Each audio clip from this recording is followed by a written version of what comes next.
Welcome back to Factory Sealed. It is September 8th, 2019. My name's Eric Peterson. Joining me today, Mr. Mike Tyson. Hey, I'm back. Hello. How are you doing? Woo. Hey. Hi, everyone. Hey. We got Mr. Tom Reagan. Hey, fellas. You must have finished Red Dead. Sure did. Don't know. He's still awake, so. He's still alive. For fuck's sake. Barely 10 seconds in. Already Not died of Already boredom. taking the piss. And filling in for Dan Curtis, we got Mr. Zach Foley. Hello. At least he's not filling in Dan Curtis. How do we know that he's just cement straight into his mouth. Just I went completely the other direction with that. Yeah. I was about human taxidermy here, but I was about the intercourse. The Johnson. Yeah. well, I don't know which one's more messed up. I don't. Instead of filling him with sand, filling just with cold porridge, so that he always stays like squishy and you can mold him in any way you want. I'm an American. Hi, I don't everyone, eat missed me. porridge. It's oatmeal. Yeah, what's this porridge you speak of? I heard about it once in a child's fairy tale. Bit of porridge. Hey, porridge is delicious. Yeah. It's just oatmeal. It's just they call it oatmeal over here. Yeah, but Well, porridge, that it sounds a bit more rustic, doesn't it? Oh, come here and get your porridge. Mother Bear and Father Bear were selling a different isn't bit. it? Mommy, can I have some more porridge, please? You don't know my background. Whoops. I was on the streets until I was 11 and 30 bits. Oh, we missed you, That's Mike. why I don't have a haircut. I couldn't afford one.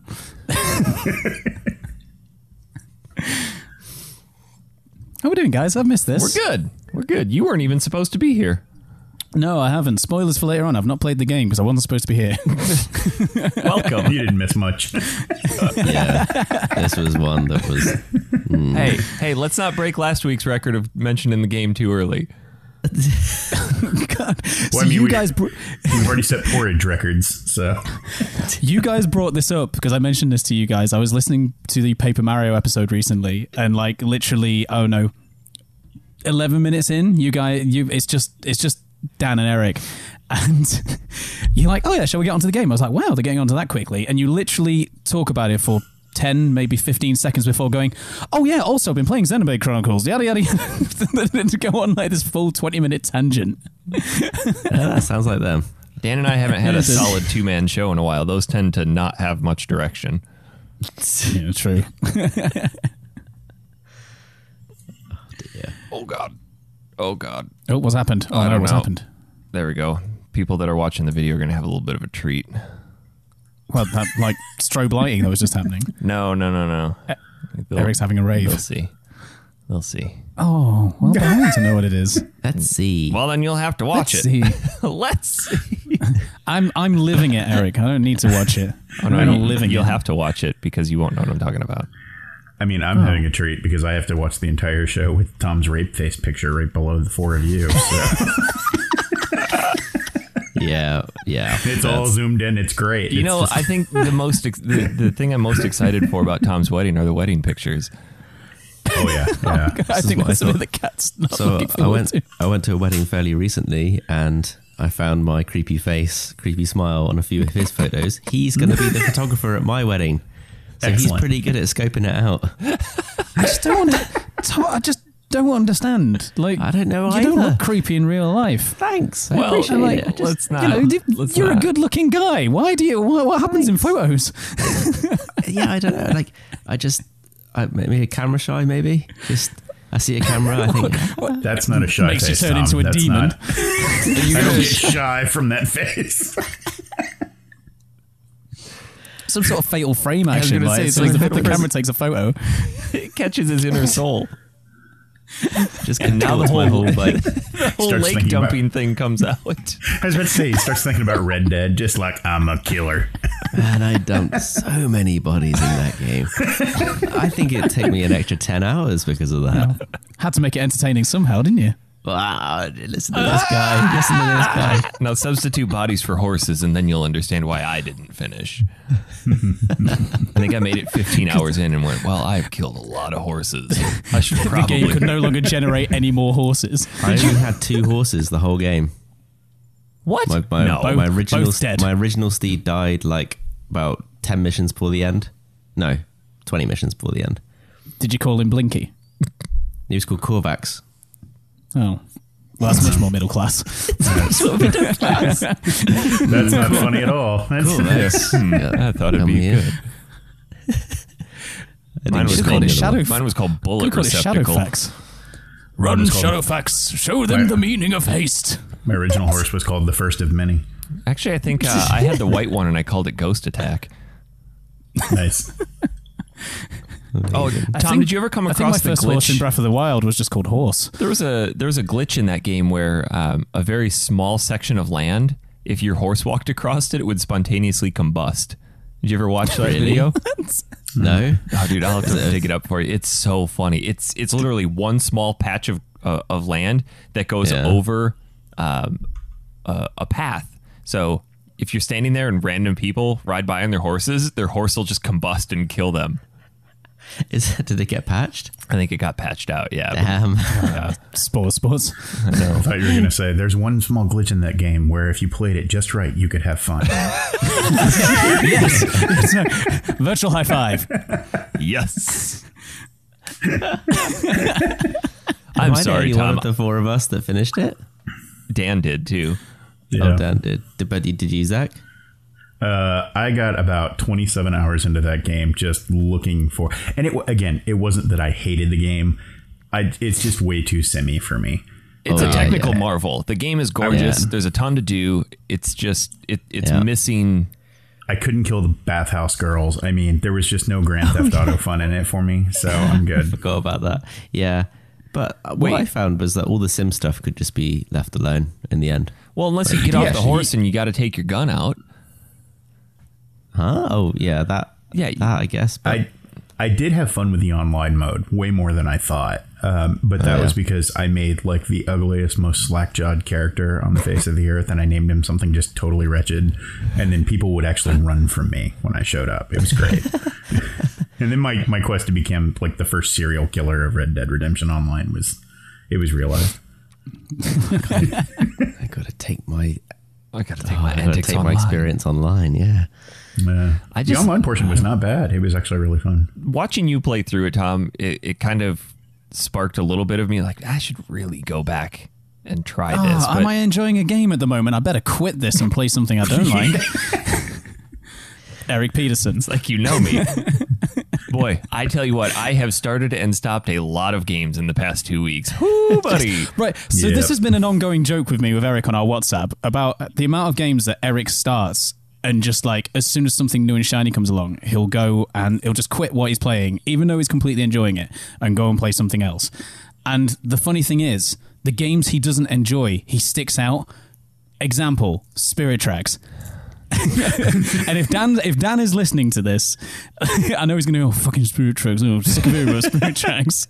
Yeah, it's crazy. Done with it. Spirit Tracks, Getaway, Hearts, Breath of the Wild, The Getaway, like these sorts of games. I just cannot believe You just got to throw that. to get it in there. But like the games he doesn't Tom's enjoy, Red Dead Redemption. he just tortures himself and carries on playing them and finish this. Yeah, but that finishing Spirit Tracks is a point of pride because that game is real bad. It's like finishing the Adventures of Link. You just have to do it. Zach, have you beat Spirit Tracks? Have you played Spirit Tracks? No, but I watched my wife blow it. And Spirit Tracks as well. no, I watched my wife play through that, and it got me all the way through. I have to blow into a mic to play this game, and I was dude, like, that's no, so I'm bad. not doing that. I'm not doing that. But I feel like I have to have that under my belt as a Zelda fan.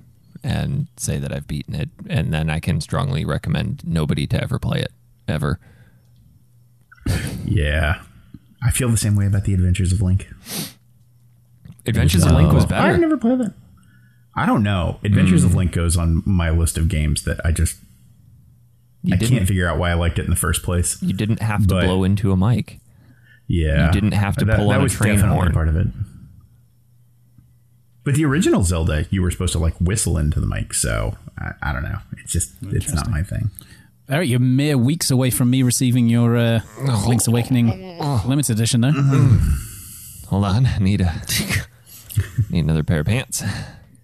That's in September, isn't it? That's 13 days. 20th, isn't it? Yeah, 13. Yeah. We're close. No, 12 days. Holy shit. 12 days, yeah. Holy Excellent. shit. Yeah, so if I'm not done with this crap pile that Dan has given us for the next show, I will not be finishing it. Oh my god! I started it last night. It's rough. It's long. It's rough. He said he played it all day from 10 a.m. until, I don't know, whatever time it was in the UK. And got 2 missions done. Very late. Yeah. Not 2 missions, but he got about 8 missions done. But that's like an entire day of gaming. Which we don't have. How many missions are there, did you say? Finish. Well, if you I can't remember, but it's a 17-hour game. But if you break that down, that's 17 hours, I assume, on average. If you know what you're doing. If you know what you're doing. So we don't, so it'll be about 30. That's roughly 2 hours. I mean, if you're being generous, it's a few extra hours. Yeah, okay, so let's figure it's a 20-hour game. Yeah. We're looking at over an hour a day in that game just to ensure we beat it for the show. To bear in mind, like, Dan plays games for like 27 hours a day, so... He's hardcore. Yeah. He's fucking hardcore. I'm too busy going to the store. Can you remember? It was on a WhatsApp chat. It was a few months ago. We were like joking about Dan completing games so quickly and the amount he completes, and he reckoned, "Oh no, I'll just play for an hour a night." Bullshit. How? Unless he's super competent at these games. No, he plays all night. Because I get on at like 5 or 6 o'clock at night, which is, well into the wee hours of the night your time, and he's up playing something. Yeah. Oh, shit. Yeah. Okay. Got it. He is shitting you, is what he's doing. No, I didn't believe him. I did not believe him. Dan is just surrounded by cans of Red Bull and No-Dos. Thanks, Dan. I imagine he gets home from work, kicks in the door, maybe takes his shoes off and just runs upstairs. Like, when you used to get his coat onto Crystal's face. Yeah, you know how when you guys used to get home and your parents weren't home and you would just run to your room and just pop in the games. Like, parents aren't home, we're going to play games and drink soda. And like, you're just really excited to get there. He kicks in the door and just sprints up the stairs and throws the door open, hits his head on the corner of the wall, and then just sits down. Closes his children's curtains. Yeah. Hold on, Tonto and Silver. Yeah. He puts a little sheet over his head. Did you guys ever used to do that where you put a blanket over the top of the TV and then have it come over the back of you so you felt like you were in this big cinema? I know, I believe that's called a fire hazard. How is that a fire hazard? I used to do that all the time. Oh, it's getting awfully toasty in here. Why is the screen melting? I like the cancer coming off of the CRT to be directed into my face. Got it. Makes sense. Don't want to let any of those rays escape. Yeah. But I did put some time yesterday into, I started A Plague Tale. Yes. Oh, good stuff. Yes. Yeah, I'm 5 chapters in. I just finished chapter 4. I'm on 5. Let me tell you what, Tom. Whew, yeah. You are in for a treat. Oh, buddy. I'm not too much further ahead of you, but you are at the point where things start to get uncomfortable. I already feel like I'm being treated pretty well with this game. I really like it. I am just absolutely blown away that this game did not do better than it did. Yeah. Kind of came out under the radar a little bit, didn't it? It really did. Like it's actually really difficult to find. The reviews are really strange. Like, people seem to either love it or not necessarily hate it, but said it wasn't that great. There was no kind of middling reviews. Most of the major outlets gave it a solid 9 or a 10. Yeah, and if you look on Steam, a lot of people sort of misconstrue it as a walking simulator, which it is not. In the least. It is less of a walking simulator than Blair Witch, and I love the Blair Witch. Oh, we'll get into that. We will get into that. Woo! That's a great game. We've got some stuff to talk about. Yeah, I picked it up on Steam on sort of the show recommendation, just to plug you a little bit. And I have to say, in addition to it being really fun, man, can that game make my PC sweat. And I have like a top of the end card, and it's in 4K. My card like just douses the room in Steam. It's crazy. I think it's... So you're talking about Plague's Tale still? Yeah. Sorry. I think it's really difficult to actually talk much about that game without spoiling things. Yeah, but I would be careful. The one thing I will recommend, I know we have a lot of people in our community that like to play games with their significant other. This is 100% one of those games because it's a really cool mesh of game and movie. There's no HUD whatsoever. Well, I shouldn't say whatsoever, but it disappears after you're done using it. So a lot of the game is complete immersion. Mm-hmm. And, it's not over the top with the puzzles that you need to do. Nothing's overly complicated, but, it gives you enough to mull over and work on with your significant other to just talk about certain things. But it's just the level of uncomfortableness that this game throws at you is just crazy. Yeah. And without spoiling anything, I can say that if you have any sort of aversion to any sort of mice, pest control, anything like that, this may not be for you, but God, it's good. The thing, I think the one thing that really makes this game, if you have a really good audio system, crank it, or a really good pair of headphones, the soundtrack in this game is phenomenal. There was a section that you're coming up to, Tom, that you kind of feel like you've broken free, and you have this little bit of like sigh of relief of okay, things are starting to settle down, and then the music starts to change subtly in the background, and it's very atmospheric in how it changes, and it takes a really long time for you to realize like, oh my God, something bad is about to happen. And it's not anything that physically happens, but it's just this new locale that you come on, and the music physically preps you for it with the sense of eeriness and unease. And you come up over that hill, and it's just like your emotions are already prepped for what you don't know you're going to see. And you're like, oh my God, this is fucking terrible. Oh, Jesus. But they've done such an amazing job. It's very tense. It's very like immersive, as you say. And if you're playing it with someone else, it's very much a shared experience. And I think that's what I really like about it. And I bought it thinking it was going to be probably a little bit more on the walking simulator side. And I was kind of prepared for that. And I was kind of pleasantly surprised when it was a bit more action orientated. And it kind of divided those two bits up pretty well. It's very stealth, though. Like, you have to really enjoy stealth. Yeah.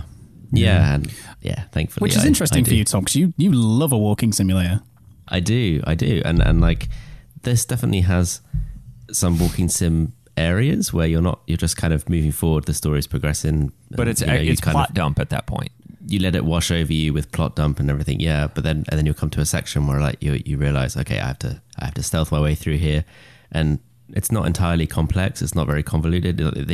I think the developers want you to experience story first before you have a ton of complications with gameplay and stuff. Because if you are like discovered, or it's kind of game over. Like, you kind of have to one shot it each time. Yeah, it's not like you got health bars and stuff like that. What's really cool though is to see the relationship progress between Amicia and Hugo. I think Amicia is an incredibly compelling character. Yes, really cool. And she just came from this nobility and royalty, and you get the impression that she was kind of raised with this silver spoon in her mouth, and then she's just thrown into this shit situation with a little brother who she's hardly ever met because of his condition, and now she just has to not only figure out how to survive this world on her own, but also keep a little boy alive. Yeah, and Hugo's really sweet as well. Like, he kind of just like he's just a nice boy, and he doesn't know what the hell's going on, and he's so naive and innocent to the whole thing, and you're having to be almost like step up to this borderline mother figure. At first I thought I was really going to struggle with it because I'm not a huge fan of escort missions. Like, think Metal Gear Solid 2, and you have to carry Emma Emmerich. Yeah, you have to carry her that around. Sucks, that bit. It's very similar to that, but Hugo's not helpless, and the AI is quite on point with it. Oh, Eric, just you wait until Resident Evil 4. Maybe that was a better section because, the kid is not complaining about the entire time about molesting his mom in a pool. Maybe because in Metal Gear that got kind of grating. Yeah. It's no, because what it is you're either holding Hugo's hand or you're not, and so I pretty much spent as much time as possible holding his hand, because you don't need to ever really go off on your own very much, at least not where I am at the game. But when you do, you have a very finite amount of time before he starts to panic. Yes. Yeah. I think the scenes that are really uncomfortable, though, is like when you're running away from people and you come across this area where you have to lift Hugo up through a window or up a ladder, and you can just feel everybody closing in on you, and you're like, get up the fucking ladder, kid. Those bits are really good. They're really good at making everything feel quite urgent, Yeah. I think too, it's one of those games where the world is so well put together. It feels like a character, like the sense of dread and it's a gorgeous world. I mean, it's not a game that's all grays and browns. It's beautiful. Yeah. And some of the outdoor environments in particular are just friggin' fabulous looking. Yeah. But it's kind of like The Witcher in the sense that it's got a sense of foreboding about it. You get a real sense that the world has kind of gone to shit. And in that sense, the world plays a character. Tom, did you get to the... Am I right in thinking... Oh, go ahead, Mike. Sorry, am I right in thinking it's kind of Black Death era? That's what it is. France, isn't it? Yep. Yeah. Definitely. Tom, did you get to the section with the flaming windmill? Yes, I did. That's I very rarely actually use photo mode in a game, but that's the one section where I popped out and I did a ton of really random photos of it because it looks so cool. Yeah, I love a good photo mode, and especially in a game where it looks as good as this. So I was popping into that a few times too, taking some screen grabs. I was telling you last night, if this game continues to track for me the way that it has been, it will absolutely be on my Game of the Year list. Yeah, I think it almost certainly is for me already. We're playing through it very similar to how we did with the Walking Dead games, where you do one episode at a time. So we're treating each chapter as an episode, and we're doing one chapter a night. So it's going to take us a couple weeks to get through it. And if we sit down and play, one of the chapters is only like 20 minutes long. We're like, yeah, you want to do another one? But yeah, I enjoy playing it through that way because you have time to absorb what's happening. I think far too often, if you just pound through a game, you just kind of miss the finer details of things. You don't really take the time to absorb it and really sink yourself into this world. And I'm definitely guilty of that. Mainly for the show, we just pound through games. And this one, I definitely want to take the time to just be a part of. It's interesting because my wife and I were talking the other day about, even you see that in lots of media, now Netflix is doing their thing where they're not going to, allow you to sit there and binge a show because they're going to start sort of releasing episodes a week. I remember very specifically watching a show like Twin Peaks.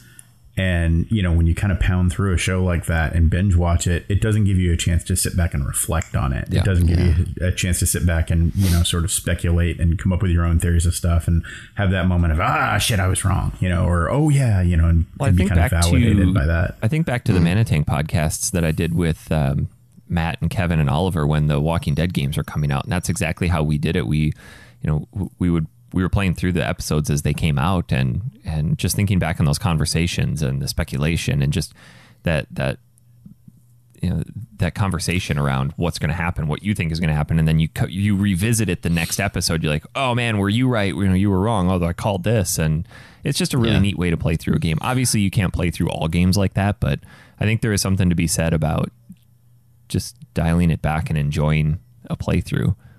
I mean, going back to the TV show thing that Zach was on about, that in terms of culture and things being in the zeitgeist and stuff like that, the binge culture almost removes that for TV shows. I mean, you think if something is thrown onto Netflix and people can just binge watch it, people will watch it, over one weekend. They'll get to, if an average 9 to 5, in the office or anything like that, goes into the office, they'll talk about, I watched the series, this happened, yada yada, discussed, done. Whereas take your series that are still out on TV, like big ones, take Game of Thrones, for example, there's 6 to 10 weeks of episodes, and every single week, it's in the zeitgeist. The people are going into work and discussing it, and what will happen next week? And then as it's getting towards the end of the week, there's all the speculation about what's going to happen, and then there's also the side of it with the actors and things like that. It's at the forefront of everyone's media for so long, rather than just that small blip where people have binge watched it. Well, so I can see why Netflix are starting to go to this model. Where I know this isn't gaming related strictly, but see why something like Netflix is going to that model where they're not letting people kind of binge watch it anymore. And it can work with games as well. You have that bit, you're playing that little bit here and there as you go through their week, and you can talk about it for longer. If we could do games over multiple episodes and really take our time, we'd really look into them much more. Yeah, and I'm not saying I think that model is right or I think that model is wrong. Obviously, there's some real advantage to, hey, my show showed up this weekend and I can sit there and watch the whole thing. And yeah, but then people expect more content more frequently. Maybe we are consuming content. I think there's advantages to both models. Yeah, I think there's advantages to both models. But I do definitely see it in my sort of propensity to sit there and just blast through a game that I end up missing stuff or I don't have time to sit there and reflect. In regard to Netflix, like Mike was saying, though, a perfect example of that is 13 Reasons. Have you guys watched through that series? No. Yeah. Oh, buddy, you guys got to watch that. That is an uncomfortable series. But that's a prime example of a show that they probably should have just released an episode at a time because it's really powerful. They touch on a lot of really uncomfortable subjects from I know the premise of it. Suicide, sexual assault, and bullying, and all of that stuff. And it's a great series for teens to watch because it touches on a lot of that stuff. But we consume content so quickly that you're just going to pound through 4 or 5 episodes at a time, if not more. And you're gonna miss that window, like Zach said, to just sit back and reflect and absorb the actual information within that episode. But if it's a show that I've watched 100 times before, like Battlestar, you better bet your ass I'm going to sit and watch 10 episodes in a row. Sure. Well, and everybody, that's something that I absolutely think is terrific about having just huge globs of shows in that example, or certainly this can apply to games. There are certain things that I have in the background on constantly and all the time. Like I watch Frasier, and it's just because it's one of those shows that I can put on in the background. I can probably quote entire episodes to you, but I have it on in the background constantly. And I love having the ability just to sit there and, while I'm working on something, just have it play in the background. Yeah, it's like The Office. Yeah, it's non-obtrusive. It's something that's familiar. It's something that I find funny. It's something that, I can watch and not worry about my kids watching it. So I absolutely love that. But I'm not sure what the model of content should look like for games. I can say that there are certain things that you should just blast through altogether in immediate bursts. And you will miss nothing. And in fact, it's probably better for you to do that. And my example for that for the week is the game Control. Yeah. Control came out this week. I almost was going to buy that until I asked you about it. Yeah. And it's not a terrible game. I don't want anybody to think that I think it's an awful game. Remedy Studios made it. Remedy is the company that also made Max Payne way back when. Some of those games were absolutely tremendous. And then they went into a series of games that I did not enjoy, like Quantum Break, for example. Alan Wake as well. I'm sorry. Yeah, Alan Wake was just okay for me. But Control was this super hyped up, and obviously there's a lot of marketing push into that game because it got a lot more coverage than I believe that it deserves. But Quantum Break was just what should have been a 10-hour long action game that they tried to put a story to. And the game is worse when you sit there and focus on the story. Like it, which is unfortunate because it had a great concept. It's a shame because I have Quantum Break on my backlog because I really like what Remedy do with stuff like Max Payne, and I didn't mind Alan Wake too much. But that's a shame to hear that it's a bit middling, a bit mixed. Yeah. Well, and it tries this sort of, and I don't want to spoil anything for anybody that wants to play it. You should play it because it plays really well.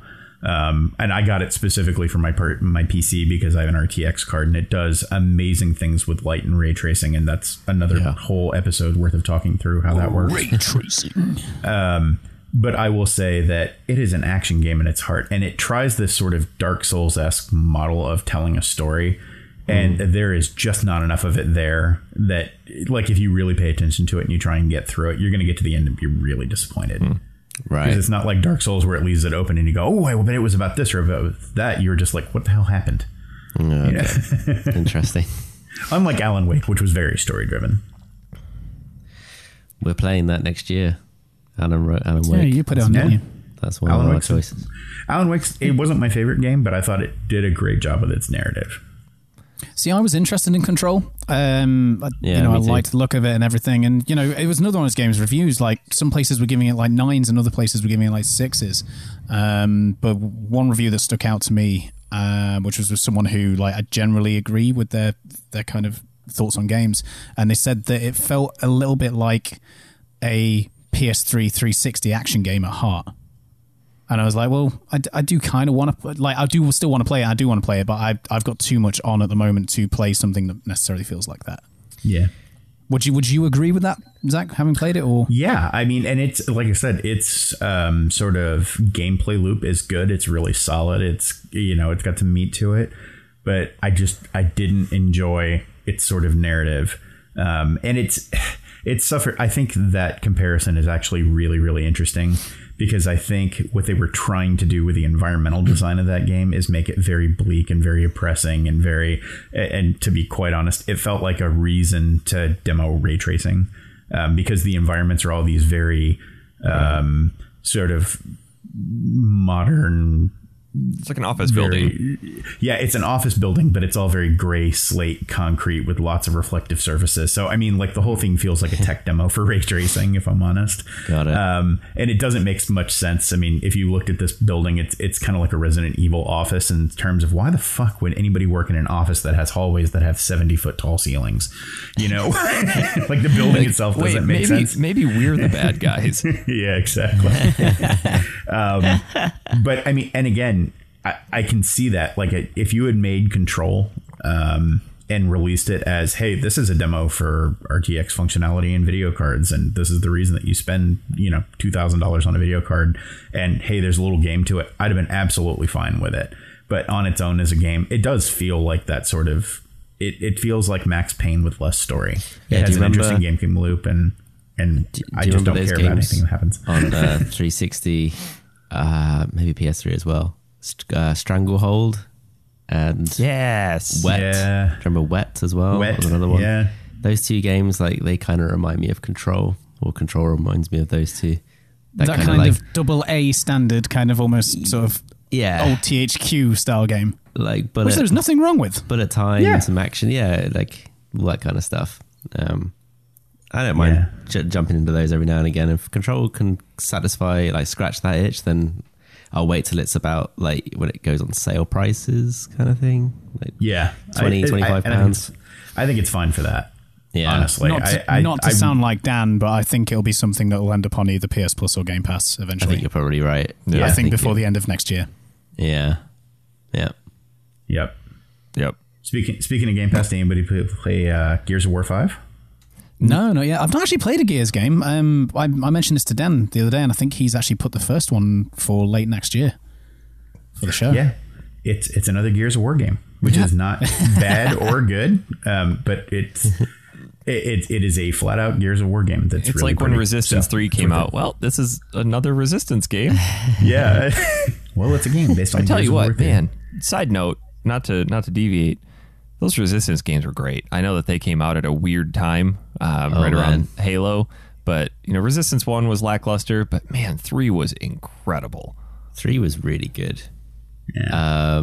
And kind of a bit underestimated. Yeah. Is Resistance the one that's by the Horizon guys, Guerrilla? No, Insomniac. No, that's Killzone you're thinking of. Killzone, I'm thinking of. This is Insomniac. Yeah, but actually, Resistance 1 is really rough. It's super rough. It was a launch title for the PS3. I know. It's when they used the because they swapped the triggers around for future FPS games on the PS3 because that controller sucks for triggers, right? Yeah. And so they didn't do it for Resistance, and so you got these soft triggers. For L2, R2 that you had to press all the way into. Yes, it sucks. It really affects that game. It's such a shame. But story-wise, phenomenal. Good. Yeah, I thought Resistance stories were brilliant. Maybe we'll put that on the show. Yeah, Resistance was God, I can't believe that the PS3 titles are already eligible for the show. This is bad. It's crazy. Well, yeah, we're doing Arkham Asylum soon, aren't we? Oh, yeah. I can't believe that's 10 years old. Next year we're doing Metro. I choked on my fucking Cheerios when I read that Tony Hawk's Pro Skater turned 20. Did you guys see that there's a documentary coming out? Did you see the trailer for that? It's the I can't remember the name of it, but there's it's this in-depth dive about the making of the Tony Hawk Pro Skater series. They had a really cool little vignette of it, and it looks so cool. Oh, that'd definitely be interesting because they just released that was a Neversoft game, right? Yep. Yeah. I'll see if I can find the trailer for it and link it, but it was it looked really cool. Tony Hawk released a short little I think it was on Twitter, minute and a half video of some unreleased capture footage for mocap footage for Tony Hawk 1 that didn't end up getting put in the game. So it's just him in a half pipe in a ball suit doing weird tricks. So cool. Eric, you and I played Tony Hawk on the PlayStation 1 Classic when we were out in Missouri. Fuck yeah, that game's so good. That was the first thing that I fired up in my PlayStation Classic. I played through most of it in one sitting. I forgot how short that game really is. Yep. We played it on the live stream too as one of our challenges. Yeah, and I wiped the floor with you. No, I think Dan beat us all. Oh yeah, that's right. Yeah, because he kept manualing. Oh, I thought you were talking about when we did our one-on-one challenge, you and me. No, I remember fondly playing the Tony Hawk on PlayStation 1 and going, thank God there's a Dreamcast version. Because the game is a little rough in like the 12 frames a second that it kicks out on PlayStation. Yeah, but 13-year-old skateboarder Eric loved it. I actually came into that series on the sequel. 2 was so good. I think a lot of people did. 2 was super good. Yeah. Yeah, so good. Yeah. 2 was tremendous. Back in the days when I had a Chips PlayStation, I used to get copied games off a mate of mine. As soon as 2 came out, I was like, yes, getting that. So I know that Mike and I have something that we want to ghost attack about, and it's the main reason that Mike's actually on the show today, since he didn't bother to play what we're playing. I wasn't supposed to be here. I know, but then this game came out. Yeah, but you didn't bother, Mike. You didn't even try. That's the way we're wording it. Done Dan and like watched it on YouTube or played it and been like, I don't want to finish this, so I'm not coming on the show. Yeah, that's what he did. That's essentially what he did. I fancy a Sunday off. So for some context, I said I'd like to come on the show so we can like chat about Blair Witch. Plus I've missed being on, and Eric goes, well, don't forget Zach's coming on. I was like, oh Christ, like we've never had all 5 of us at once. Like, is it not like going to be a bit much, like having all 5 of us? Like, I don't mind not coming on. And Dan was like, oh no, I'll take a weekend off. I don't mind. Meanwhile, he's, I don't know, 5 out of 6 chapters done with Mark of Kri. Like, you just don't want to finish it. But yes, so let's talk about this game. I know this isn't retro related, but I think this game deserves a bit of conversation because of what it touches on.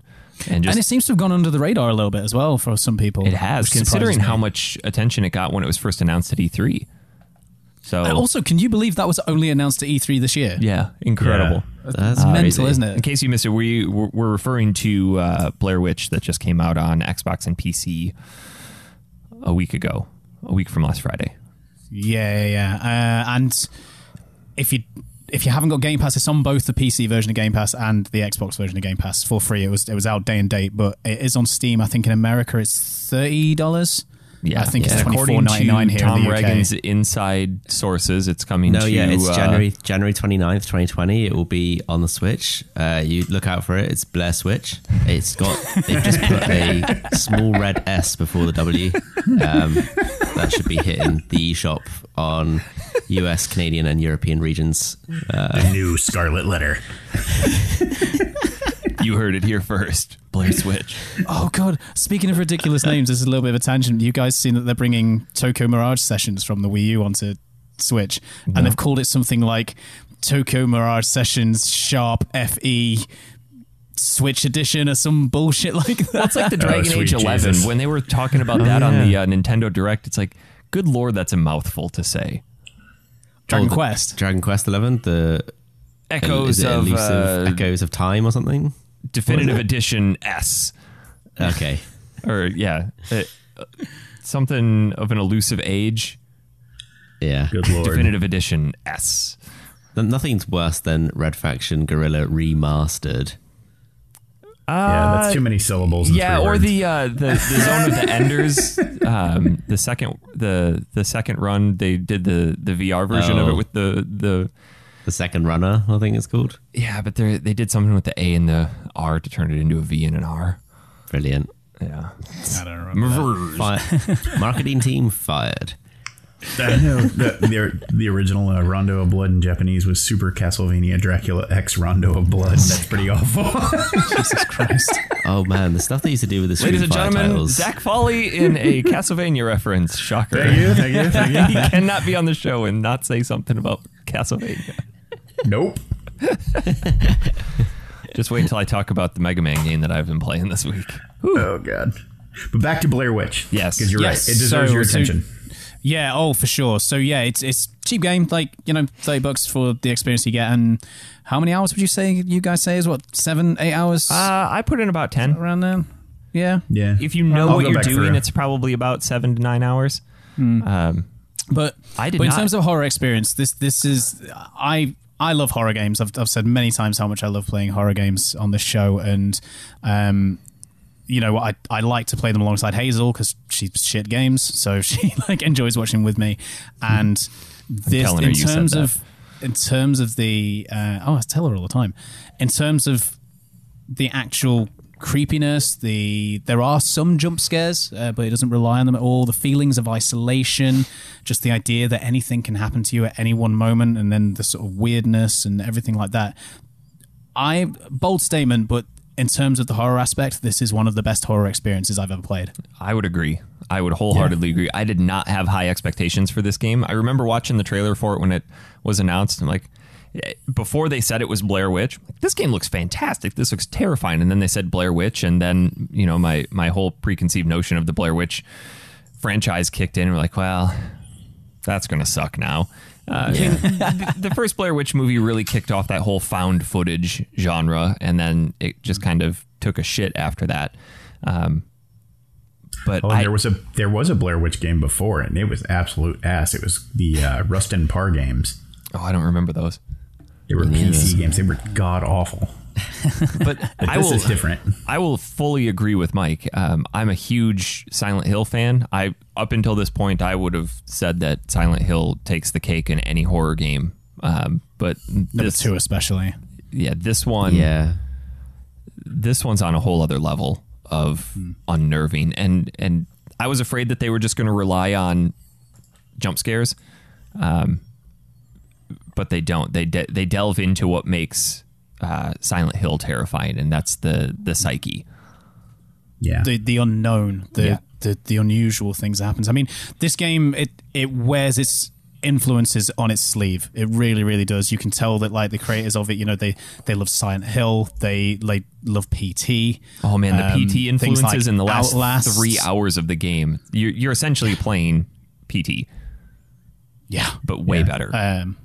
Yeah, which seems so strange to say because, PT, considering it was just a demo as well, as a teaser, playable teaser, that's what it stands for. It has a lot to answer for in terms of what it's done for the horror genre. Something that never really was, it didn't cost anything, and it existed for just a blip in the gaming universe has, I think, functionally shifted how horror games are developed.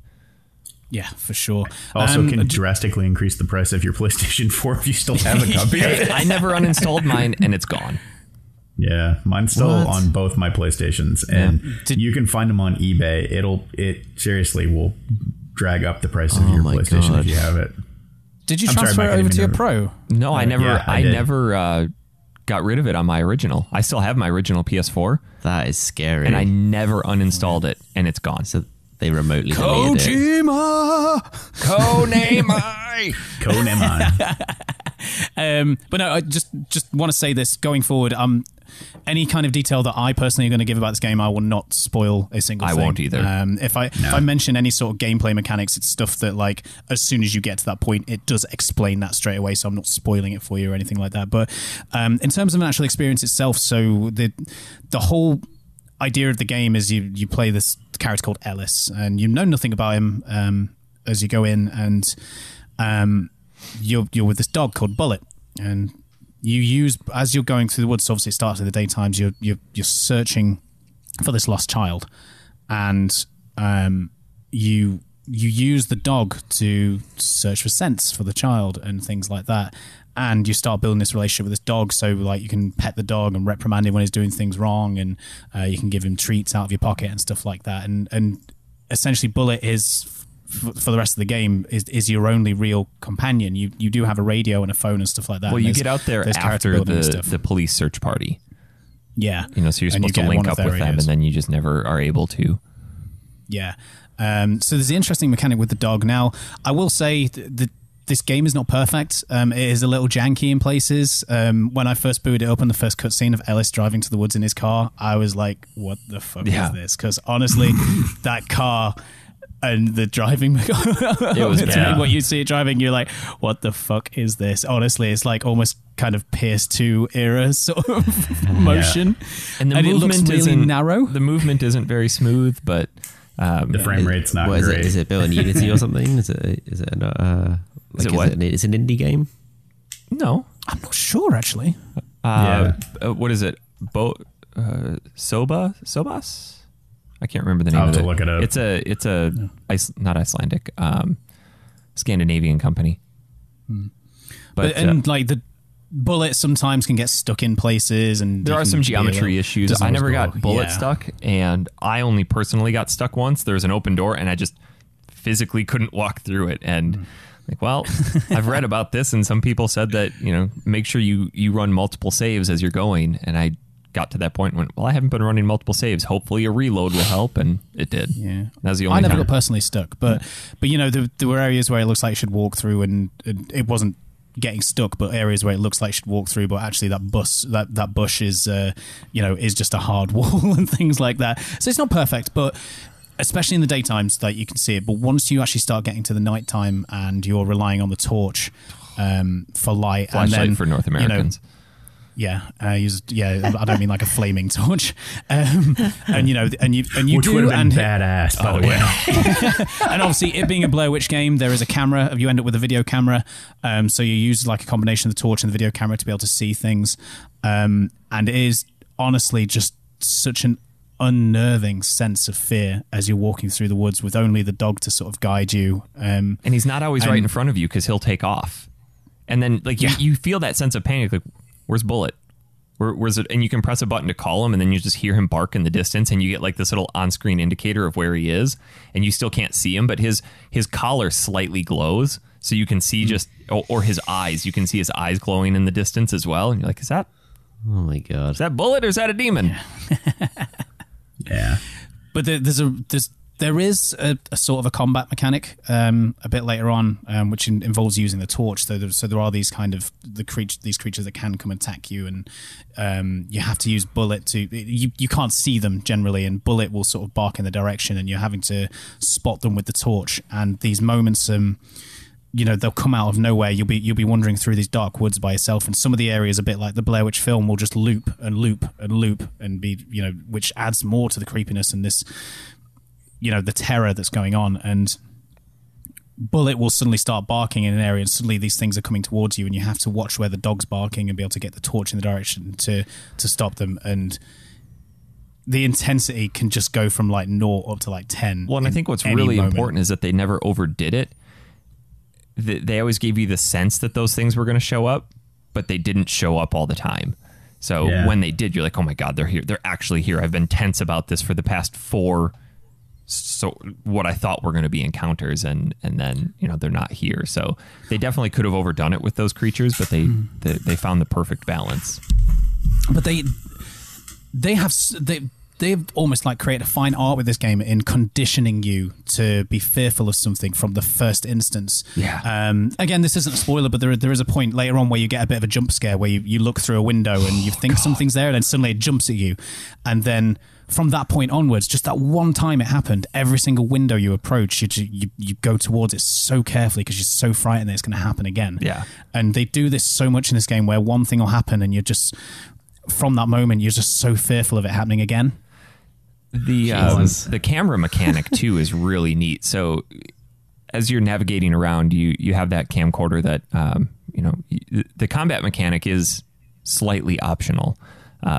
You can turn your flashlight off and avoid the creatures by using the night vision on your camcorder. Which is equally as terrifying, to be fair. Oh, yeah. Because then you're in the pitch black and your camcorder's in the bottom right corner, or you can press the left trigger and it'll pull it up. I found it way more terrifying to just leave it in the bottom right corner. But you'll find these tapes hidden around that kind of dump a little bit of plot. And some of them are red tapes, which then allow you to manipulate the world. So you can rewind and fast forward the tape, and then it'll show you what happened in this location where you're at. Like somebody running through a door. So you get to this door and it's locked. You have to open up your camcorder, watch through to the video where that door is open, put the camcorder down, and then that door is open and you can now walk through it. So there's a little bit of reality manipulation going on there too, which is, the puzzle aspect of it isn't too terribly complex, but it's unique. But it is creepy as well, though, because as you're watching the camera, obviously, it doesn't go sort of full screen. It's you're looking at the video on the camera, and if you angle it right, so if you're at the door that's closed, if you angle it right, so you can watch the door open on the video, you watch it open in real life, like quote unquote real life as well, and it's so fucking creepy just watching it open in front of you. Or like a big tree in the distance fall down. Well, my experience is that, again, it's a game that the world is so oppressive that it creates this extra character that just sort of lurks in the background. And and I grew up in rural Vermont. Walking through the woods at night is not a big thing to me, and it absolutely recreates that experience. And I will tell you, the Blair Witch for me is, it is done for walking in the woods at night what pantyhose did for finger fucking. Like, I'm not doing it anymore. Good God. I'm just looking at who created it. It was Bloober team. They've done a game called Observer, which I want to play. Yes, Observer's so good. They also did Layers of Fear 1 and 2. I didn't realize they did Observer. I can definitely see the influences there. It's based I didn't realize you played Krakow, Eric. the Polish. I haven't gotten all the way through it, but I recommended it to you quite a while ago. It is a really neat game. It's definitely got that Blade Runner feel to it. No, you didn't abandon it, did you? I abandoned it. You knew the answer to that question before you asked it. Well, on Layers of Fear, I really enjoyed it. It's funny, now that you say that, I can actually see the influences of Layers of Fear, but this is 10 times better. So Layers of Fear is one of those games I've been willing to get over to. But this as well, like you do learn, as well as like sort of the creepiness and everything like that. Ellis, the character himself that you play as, he's not just a one-dimensional character. There are sort of reasons why he is being the victim of what's happening, and you learn so much about him as you're going through, and the relationships between speaking to people on his mobile phone and speaking to people on his radio. You learn so much about like his past and his relationships with those people as well. They do such a phenomenal job with this game too, because they touch on something that I'm glad is becoming more normalized. And the game is about as much about mental health as it is about the Blair Witch and horror. Ellis suffers from extreme PTSD, and they never explicitly come out and say this is exactly what happened, but you'll be walking through the woods and very early in the game you fall down into a ravine and he starts to panic because he can't find Bullet, and then the world starts to pulsate and you start hearing helicopters and gunfire and radio calls happening, and the world starts to shift, and you see these marine barricades, and you get this impression, and he's talking to himself. He's like, it's in your head. It's all in your head. Just calm down, breathe. And you get this impression that he's trying to just stave off this intense flashback, and his ability to stave those off becomes less and less as the game goes on, and you get into these extremely graphic flashbacks. So the game does a phenomenal job in diving into the world of PTSD and what that's actually like. And I've read some reviews and some impressions of this game from people who actually have PTSD. Like, this is one of the most accurate representations of extreme PTSD. So to be able to actually put yourself in those shoes and be like, Jesus, this is what these people go through. This is incredible. See, I've not read any of those things. That's awesome. Yeah, that's really, really good. Yeah. I mean, I'm sure me and Tom will end up talking about it on our Game of the Year episodes. Both me and Tom played our Game of the Year list. Sorry, but me and him both played Hellblade this year. Oh man, that game! The things that does for stress and anxiety and bipolar phenomenal. And stuff like that. And there's a documentary that goes along with the game that goes through them. Actually, they brought people who suffered with these things into their studio and interviewed them and wrote down all these facts that happened. And when I was playing through that with Hazel watching, there was certain parts of it that Hazel will know these things about these things to do with the bipolar and everything like that, and she's like, oh, that's because of this and that's because of this, and she spotted it. And then when we watched the documentary, she was like, see, I told you. And like the way they crafted the world to incorporate all these things, it's the same with what they've done with the Blair Witch. And I didn't quite think about that, so it's nice to hear that they've done a good representation. And when I hear PTSD, I always think of, and maybe I'm not alone in this, but when you hear PTSD, you think of war vets. But one thing that I don't know if I've shared with you guys, but the reason that I liked this game as much as I did is about a year and a half ago, when I shared a little bit about what happened shortly after I was diagnosed with a mild form of PTSD as a result of that. So to kind of see what these people go through and have this representation of like, this shit can happen at any time. And it doesn't have to be an extremely traumatic event. It can just be any sort of trauma that causes stress. At any moment, you can be brought back to that moment. And you get so caught up in your head about what happened. And it is literally like you are back there. Without going into detail, I've had moments where I was walking down the stairs and suddenly I'm in the kitchen. And I have no recollection of going from one spot to the next because I got wrapped up in something and just that 30 seconds just disappeared. So to have that representation physical and be able to experience that, it is a very true and accurate representation of what that extreme amount of stress is like and how deeply you can get inside your own head. Well, it almost sort of quote unquote normalizes a little bit. I've spoken many times before about how Celeste touched me and the things that Celeste represented, and that Celeste, when you play through that, it normalizes how you're feeling. It's you're not alone in the person. You're not the only person who feels like that, and these things that you're feeling. It's not because you're suffering from what you're suffering from. It's not so weird for them to happen to you. Yeah, and I think one interesting concept that they touch on as well is that Ellis has, you assume it was his wife at the time. Julia? Is that it? I can't remember her name. I think it's the name that starts with a J. Anyway, you get these bits of flashback. It's been scared out of me, Eric. You get these bits of flashback about how she's trying to work with him through all of these issues. It's Jess. Jess. Yeah. But he stays clammed up and doesn't talk about it, and she's trying to pull this out of him and say, look, I'm here for you. You need to talk to me about this stuff and get it out there. And he doesn't, and he just loses himself in this. And it's kind of a great point about like, talk about this stuff. And I'm so glad we live in a society now where we have normalized mental health into something that's not stigmatized. And I mean, we've still got a long way to go with that. We definitely do, but I think every little bit helps. Games like this, especially, without being overt about it, and at the end putting up a big disclaimer, it's like, talk about mental health. Like, no, it's just normalizing it in society, and hopefully by us having these conversations and talking about it, it helps people realize, like, you know what, it isn't anything to be ashamed of. It's something that, talk about it with somebody, and it's okay not to be okay. Yeah. And that took me a long time to get through, because I've struggled with anxiety, depression, and all of that for a large portion of my adult life, and I never talked about it until what happened. And I can honestly tell you that talking about it with people has genuinely improved the situation. It hasn't completely healed it or made it better, but it's definitely helped.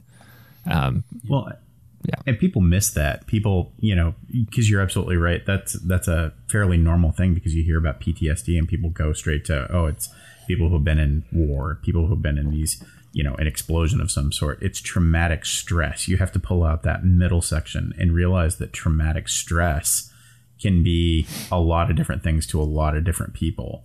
And I agree with Mike wholeheartedly. We have a long way to go, because every time I hear somebody talking shit about somebody who has an emotional support animal, for example, that's the thing that sort of brought that home for me with the Blair Witch, was that he absolutely needed Bullet to get through some of this.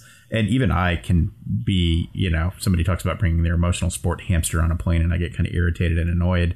But it was something that absolutely hit home for me, that no, he absolutely needs this to get by. And they made it a gameplay mechanic in the game, but it really brought home to me, like, no, people need different things for the different types of stress that they go through. And I think that's okay. So I agree. We have a long way to go, because we refuse to talk about things in the light that they are. I mean, I'm not going to get political at all, but every time somebody brings up a mass shooting, they always go to, why did it happen? Well, it's a mental illness. You don't go into a school and shoot up a room full of kids unless you are mentally ill or mentally unstable. And that didn't start there. That started small, and people refuse to talk about it. And that's where that lands us. So it's a different type of it's a different type of condition that requires a different type of treatment. If you are sick, you take medicine. I think the best way through mental illness is talking about it. At least that's what's been the most effective for me. And that's why I like this game. Yeah, it was a great horror game, but for what it brought to the table, and it wasn't overt and in your face about it. And if you're not looking for it, you're going to completely miss it. Or if you don't have that basis for comparison, you're probably going to miss it. But doesn't make it any less enjoyable, though. No, absolutely not. No. But I think that this game definitely needs to be praised for what it has brought to the table and what it is attempting to cover, because it's phenomenal. And I haven't seen it been praised for that sort of stuff that much. Actually, it's been praised for being a great game, but the points that we've discussed today they're not getting highlighted as much as they probably should. No, and I definitely think that anybody who I think you need to be a horror fan in the least to play this game, but to experience that on-screen representation of PTSD and all that other stuff we've talked about, it's definitely well worth it, because it is a phenomenal representation of it. Well, I mean, and you can look at the review scores and see that. You can see, if you, for example, go to a site like IGN and take a look, they've scored it relatively high. If you go to GameStop and look at that, or GameSpot, sorry, my P's and O's are in the wrong place. They've scored it really low, and those reviewers wanted different things from the game. And that's, you always have to read reviewer tilt, but I'm here to tell you, if you like horror games and if you are open to a conversation about any sort of challenge with anxiety, PTSD, anything, the Blair Witch is for you. 100%. Yeah. This is, even if you're not a horror fan, I think this is a game that just deserves a look, because maybe wear a diaper if you're not a horror fan. When games like this do well, scare the shit out of you. I know we've talked about this before, but when games like this do well, we see more games like this. Yeah. Yeah, definitely. But I don't want to say anything else about it, because, boy, I got to the end of that game and set the controller down and immediately sent you guys a message like, what a fucking game. Yeah. Hazel couldn't sleep the night that we finished it. When you she had a job into it, she had an interview the next morning. I remember you telling me, I would always send Mike questions about, how close am I to the end? Not because I wanted to pound through it, but because I'd get to a spot, I'm like, man, I'm getting tired, I got to go to bed. But like, I hate that feeling when you quit and then you wake up the next morning and you only have 5 or 10 minutes to play and you're like, I should have just stayed up. But you sent me a message one night and you're like, yeah, Hazel almost tapped out at the point coming up. So we got there and Christy was equally as terrified. I'm like, yeah, I can see why I almost tapped out. It's tiring, like in a good way, because you're constantly on the edge of your seat. Yeah. My first thought playing through, and especially the opening section of the game, is done during the day, and I have not finished it yet. So thank you for not spoiling anything. But the as well. Speaking of spoilers, this is a game you should go in. Like, I know we've discussed stuff here, but I think we've left it vague enough that you can still enjoy it. But go in with kind of as little knowledge as possible. But the stuff we said won't ruin it. So sorry, Zach. Go on. No, but definitely during the daytime sections. And you're right, the game is janky. I need to try it on PC for Game Pass to see if I can get some of the jank down, because that's just a hardware thing. The forest itself is beautifully rendered, and again, especially at nighttime, it's gorgeous. The only thing that I want from this game more than it is now is I want to be able to play this in VR. I really do. Oh yeah, my God. I think if this had come to PlayStation, I'm sure it would have come on PSVR. Yeah, I don't know if I could handle it in VR. No, I mean, but I think that adds to the experience. It's like what's his face's Plank Simulator. I think it's one of those games that could really push the boundaries of people on fear. Yeah. I think if they did it in PSVR, though, they'd have to use the aim controller. Yeah. They would have to. Because you're aiming your torch or your flashlight all the time and your camcorder. It would just make sense to have that. I can't... For me, that really breaks the immersion when you have to sit there with the DualShock, which is, it was great for Resident Evil because you needed all those buttons and everything. But if you have that actual aim control and you can move around... Awesome. Or even if they brought it to the Oculus. We were talking the other day, if they brought back the navigation controller from the PS3... Like, that would work? Yeah, Dan should write a letter. Hey, Zach, on a lighter note, have you seen that you can play Snake on the mobile? I'm sorry, I missed that. What was that? Have you seen that you can play Snake on the mobile phone on Blair Witch? I did. I played the shit out of Snake and the other one, and I was cracking up my wife because we got into a debate when we were sitting there playing about, all right, when is this game supposed to take place? How realistic is it that I'm getting text messages? How realistic is it that I can, I think it's based in 96. Yeah, it was it's fairly 2 years authentic. after the footage of the original Blair Witch people are found. So I think Which it's is actually 98. 94, I believe. Because I think I got my first candy bar Nokia phone in like 98. So it's circa of the There right is an era. achievement, and I could not get it because I couldn't figure out how to do it. It's an achievement called Drive the Pizza Man Crazy. And if you just continually call the guy at the pizza delivery place, he'll get more and more pissed off at you. I just couldn't. I couldn't get brilliant. it. This is one of the first games that's forced me to turn off my achievements, because in Microsoft, it's a really sort of it's a pain in the ass to have those pop up at the bottom of the screen. It breaks immersion and it destroys your frame rate. And it covers up subtitles. Yeah, it does. That's a massive bugbear of mine. Yeah, I turned mine off. So... but yeah, play it. Finish Great it. Game. Dear God, please finish it. Mike, I will. I remember Mike sending me a message after Final Fantasy came out. He's like, Eric, please do not abandon Blair Witch. And I had no intentions of it. It's real good. But speaking of Final Fantasy, segue. Oh, man. Last Tuesday. Oh, what a day. What a day. Oh, happy days. Okay, so what did everybody get it for? Oh, happy day. I got Final Fantasy VIII Remastered on the Switch. Switch 2. Great. Switch? Yep. I didn't buy it. Not yet? Heathen, No. kick him off. Sinner. Get out of here. You ain't welcome. No. We don't like your kind around here. No, I have my reasons. You don't want to mainly play that the I was best in the game middle ever? of other games. It's never stopped me. Yeah, I'm trying to be good with that. I'm trying to Sinner. be pretty disciplined on it. Nah. I'm holding out for a physical release. It's not going to happen. It Keep was holding tempting. out, son. I know. Unless But you know what? Limited run games has surprised me before. Yeah, that's true. Limited run. What did you get it for, Zach? Limited. I haven't yet. Oh. I actually played the version of it that's released is very similar to the PC release, which I actually own on Steam. So, yeah, it's Final Fantasy VIII with prettier character models. Thank God. It's a treat. It's a joy.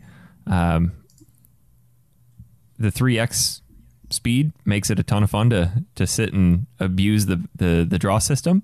Oh, fuck yeah, does it? I can imagine. Before I even got to Ifrit's Cave, I had every available spell at 100. Yep. I did the same. And it took me about 6 minutes. Surely I've that's just just scan and fire. No, there's a few others. Thunder, Blizzard, Fire, yeah. Scan. I think you can get sleep from somewhere as well. I think you can get sleep in the cave. Yeah. But I've just finished disc 1, and just before you fight Edia, you have there's a fight where you just have Squall and you face Cypher. I took him down in 2 hits. Literally 2 attacks. It's like, didn't use any magic or anything. Wow. That's how fucking junctioned I am. Wow. It makes it so easy to level grind too. Because but level grinding doesn't help, does it, in Final Fantasy 8?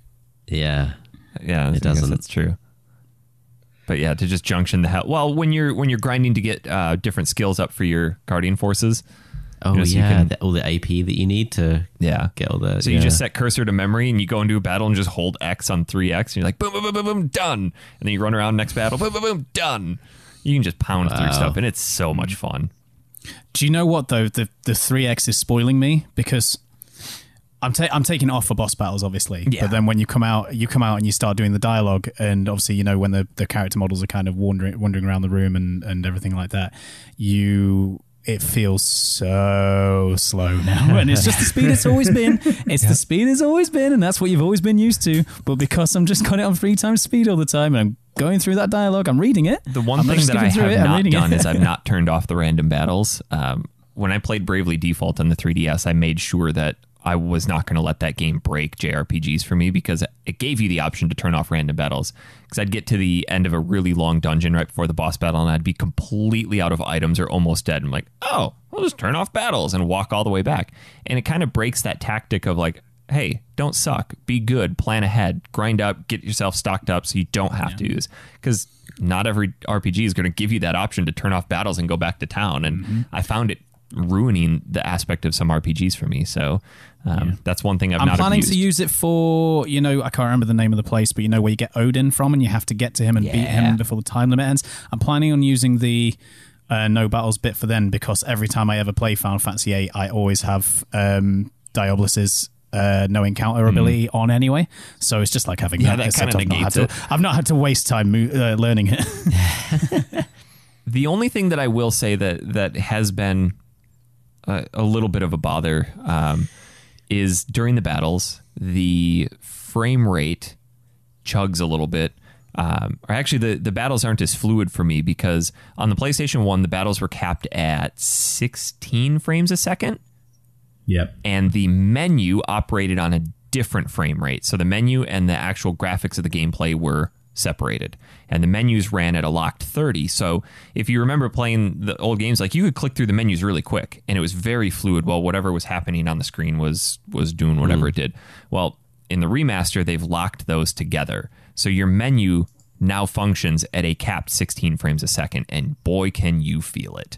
And at first I thought it was a little bit of coming out of 3X mode, because occasionally, like when I cast a spell or when I draw or when I do a Guardian Force, I'll click into 3X just to pound through it and then flip back out of it. And for the first second or two after you come out of 3X, like, there's a very noticeable chug just where the game recalibrates itself, and then it's back to normal and it's nice and smooth. But you can definitely feel that there's something different about the menu. It doesn't break it. It doesn't make it unplayable. But if you've played a lot of this on the PlayStation 1, you will notice that there is a slight delay. Not even delay. It's just a difference. And the biggest thing you notice it on is on Squall's limit break with the Renzakuken, because when you press R1 for the trigger, well, just R on the Switch, the timing of it is slightly off compared to what you're used to. So you just have to retrain your brain a little bit. Like, I can do it perfectly now, but like the first few times I did Renzakuken, I could not get the timing down at all. Well, I've noticed too, when you press R for the attack, like Squall's Gunblade attack, you have to actually be a little bit ahead of the curve.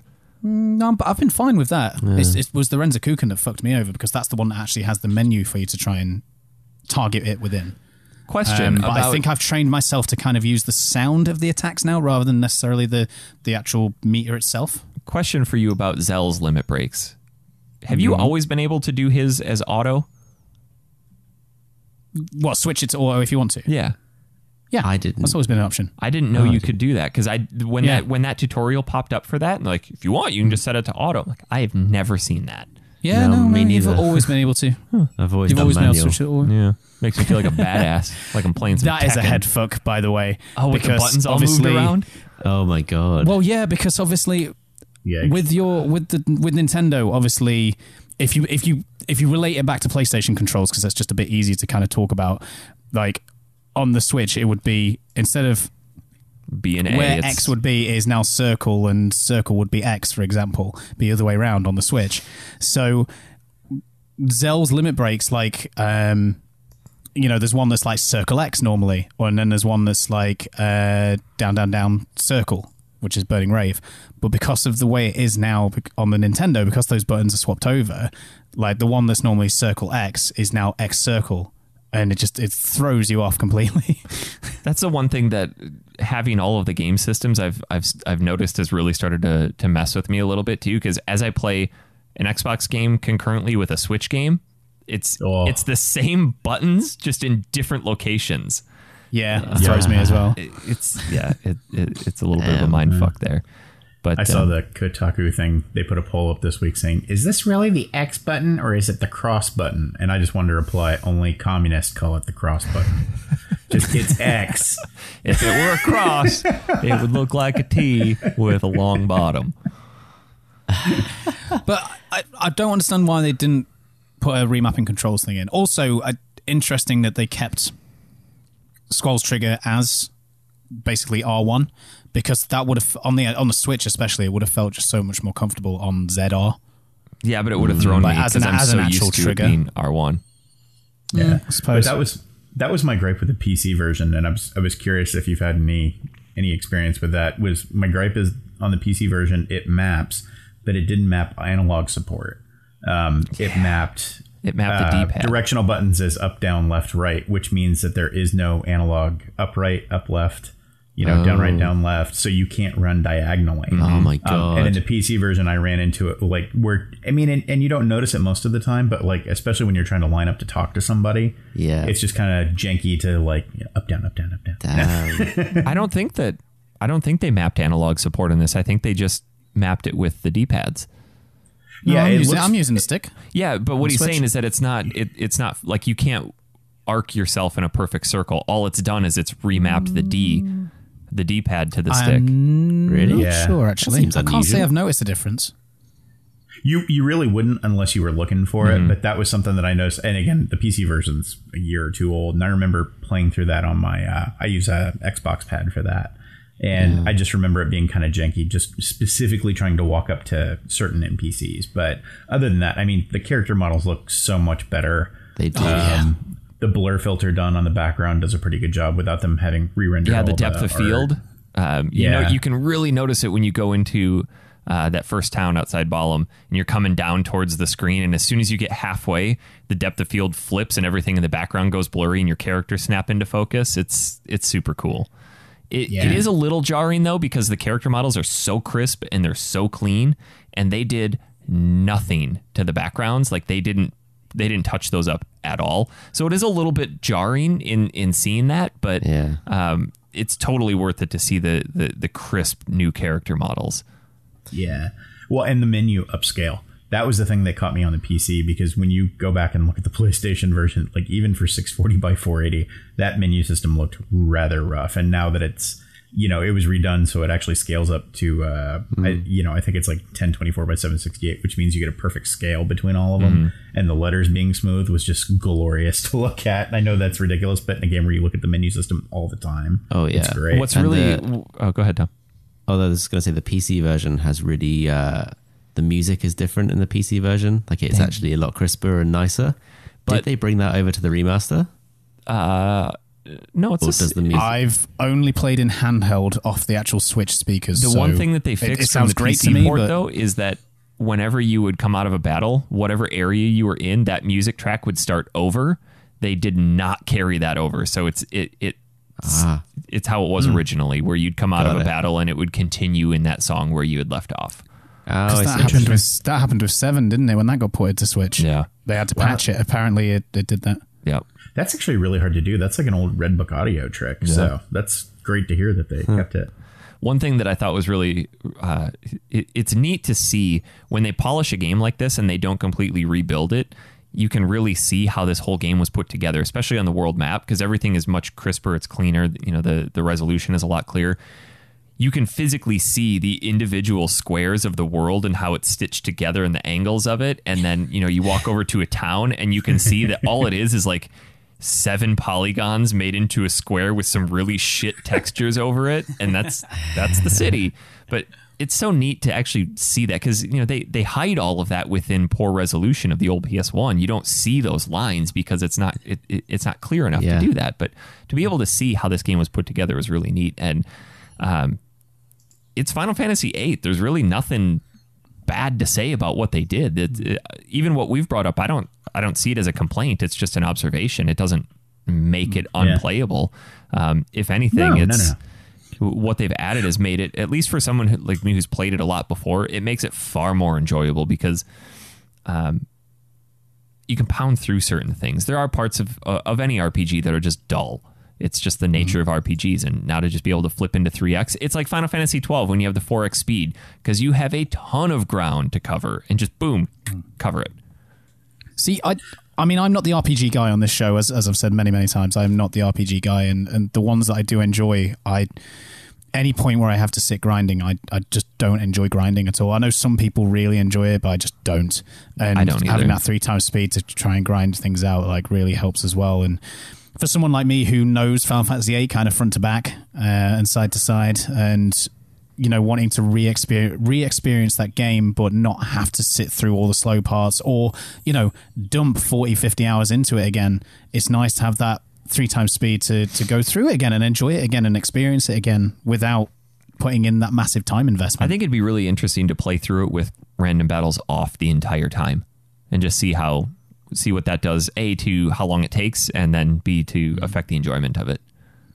I think for some of those later bosses, you'd still have to play the card game a lot, because a lot of the tactics for later on comes from refining cards, doesn't it? Yeah, I suppose you're right. Yeah. Well, but I mean, that's a trend that you're seeing in games. Even I know Kojima released a statement this week about Death Stranding, that he said there is a super easy mode that is really just there for movie fans. It's really just there for people that want to affect the story. So I don't think it's a bad thing to go back and add options for folks. Yeah.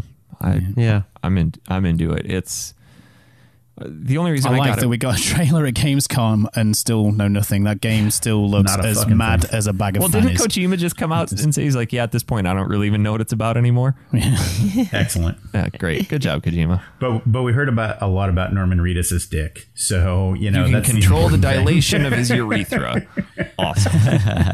And if many players piss in the same spot, a mushroom might grow. Excellent. So, yeah, we're going to be, at the end of the show, we're going to give away 2 copies of the Final Fantasy VIII remaster. If you like Final Fantasy VIII, this is nothing but fan service. And that's great. If anything, just to see Square actually giving it some love, it's fantastic. And I think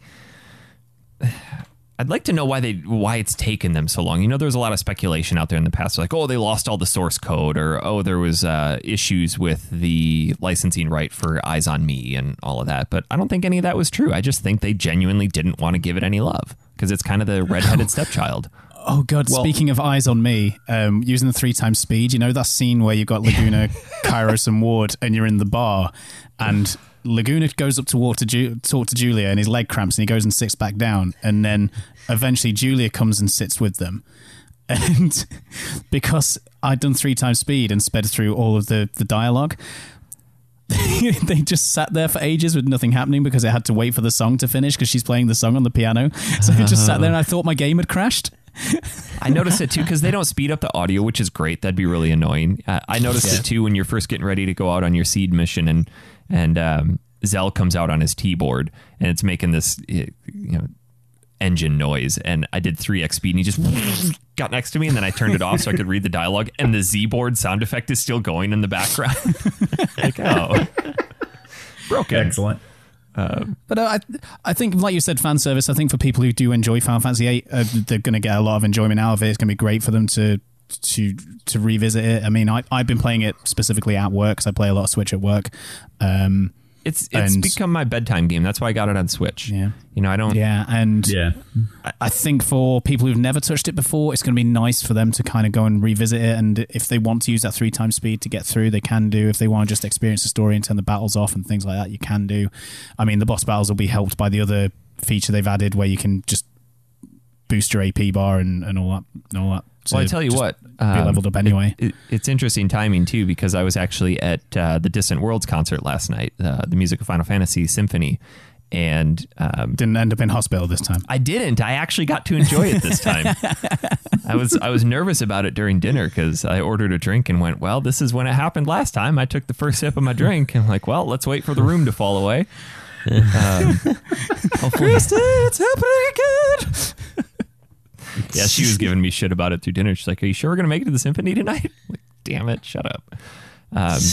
They only played one Final Fantasy VIII song, but the director is the one who flies around the world, and he meets personally with Nobu, and he directs all the symphonies, and he turned around and he's like, so what do you guys think about that Final Fantasy VIII remaster finally coming? And just the crowd lost it, and the only song they played was the only one I really wanted them to play, The Man with the Machine Gun, which that is a hell of a song. Is that the one that's during Laguna's battles? Yeah. Yep. Oh, wow, that's so cool. So they have this massive projector up above the symphony playing videos from the games. I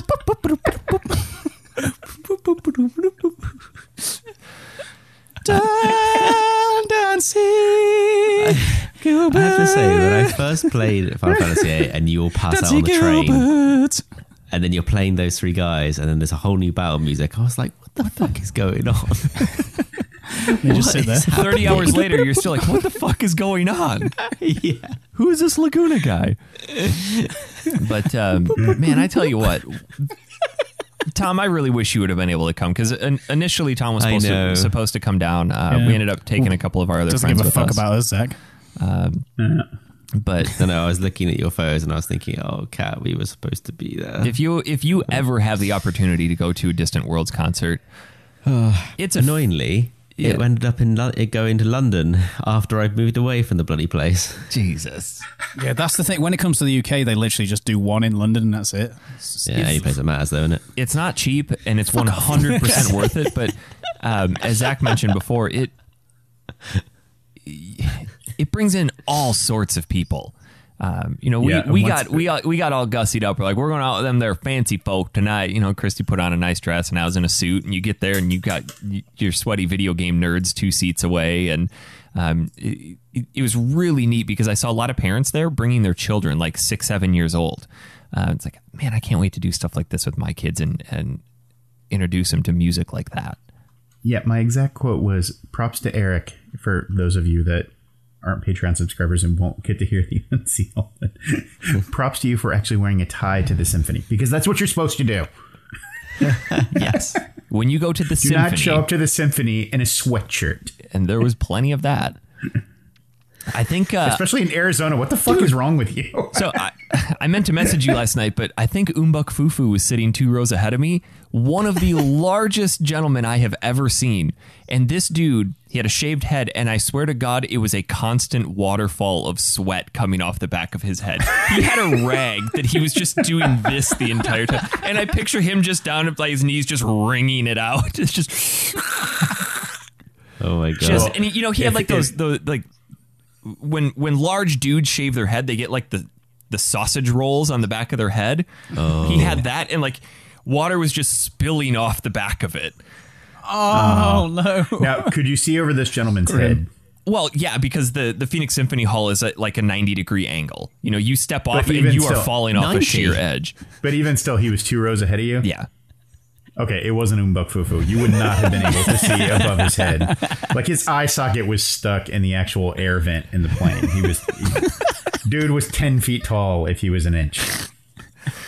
Jesus Christ. But they did the entire second half after the intermission was dedicated to Final Fantasy VII, and they showed new footage. Oh, excellent. Which Did they play North Coral? They did not, but they played Cosmo Canyon, which That's one of my favorites. Yeah, Nobu specifically said, you need to put this in rotation. God, it was cool. Oh my God, it was that's one of my so favorites. cool. So they started off doing the bombing run, and they showed the original footage from the PS1 game, and halfway through they flipped into the new footage, and it was shit that we haven't seen before, and crowd just fucking lost it. And at the end, the director turns around, he's like, "Oh, so you guys noticed all the new footage, huh?" Like, yeah, of course. Also, crowds that go to the symphony, do not lose it. You're supposed to like golf clap. Yeah. Well, I think this deserved it though. It was really cool to see so much of the fan service for it. And I tell you what, hearing One Winged Angel live with a symphony, worth the price of entry alone. They had just a phenomenal chorus, and it's just such an intense song to hear live. I tell you what, it was so good. So awesome. I look forward to catching it next time it's in Atlanta. The one song I really wish they would have done was the aria of Maria and Draco from 6, but that's 14 minutes long. I've just started Final Fantasy 15, and obviously you can buy the soundtracks from the old games to play in the car. They did a lot of songs from 15. They didn't do Stand By Me, unfortunately, but... Driving around with like Do they have North Choral in there? It isn't, unfortunately. But I do like driving around to the opening of the bombing run, where you're just driving around some mountains and it's Oh, they did one Final Fantasy 9 song, Festival of the Hunt. That one was... Oh, I like that. That's the, How does that one go? I don't... Yeah. I just wanted to hear Tom attempt it. Don't confuse it with the one from Trino, because it's not Trino. No, I know it's not. That wasn't what I was They did doing. a lot of Final Fantasy 14, but probably the coolest thing, they had Susan Calloway, who has done a lot of the actual vocals for Final Fantasy 14. She was there and did 3 songs, but then they actually flew in from halfway around the world.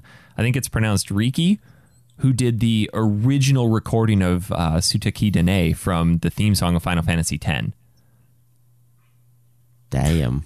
Nice. Did work on Tactics too, right? I think? Did they do Beset Island? No, they didn't. But he did 3 encores. It was crazy because they'd be done and he would walk off. He'd go into the door. It would close. 4 seconds later, open and he'd come back out and then they'd play another song. And he got back up. He's like, yep, this is another one that Nobu wanted to throw into rotation. Another classic. And they did To Zanarkand. Oh, okay. Yeah. Wow. Yeah. That whole soundtrack was amazing. And they did a battle theme medley of all of the battle themes just pushed together. Oh, that's cool. Wow. And every show they do a chocobo did they do medley. The gun man with the machine gun. Yeah. Well, no, they didn't put that one into the battle theme, but they did. I think 6 is one of my favorite battle themes. Yeah, they threw part of that in there. Did they? Isn't 6 and 9's is quite similar, isn't it? 9's is kind of forgettable. Yeah, 9's is kind of forgettable. 6 is awesome.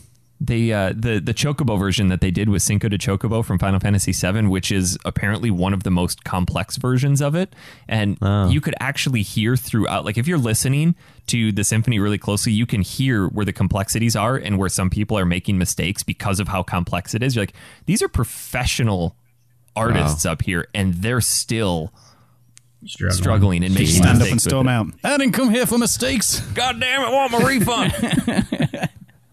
So yeah, that was our date last night, and apparently I didn't realize this, but yesterday was the actual release date anniversary of Final Fantasy VII.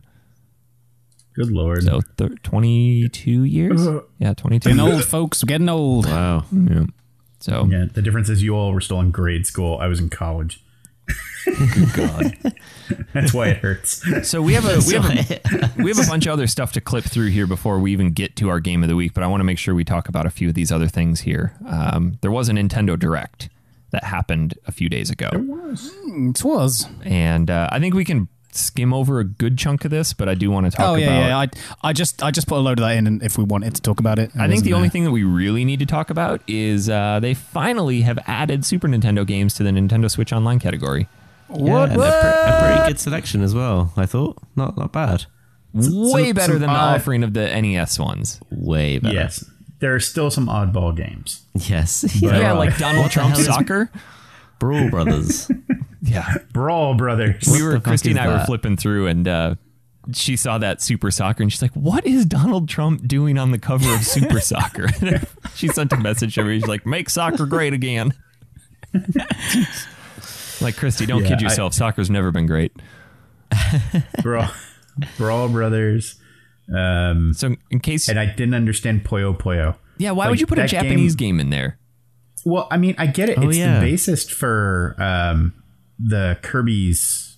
Oh, God, what was it called? There was a Kirby version of it. There was a Mario version of it. Robotnik's Mean Bean Machine. And yeah, Robotnik's Mean Bean Machine on Sega.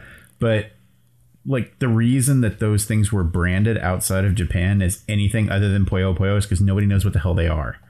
I can't see like a huge market of people going like, I really wanted the original art and characters. Like, I didn't. Okay.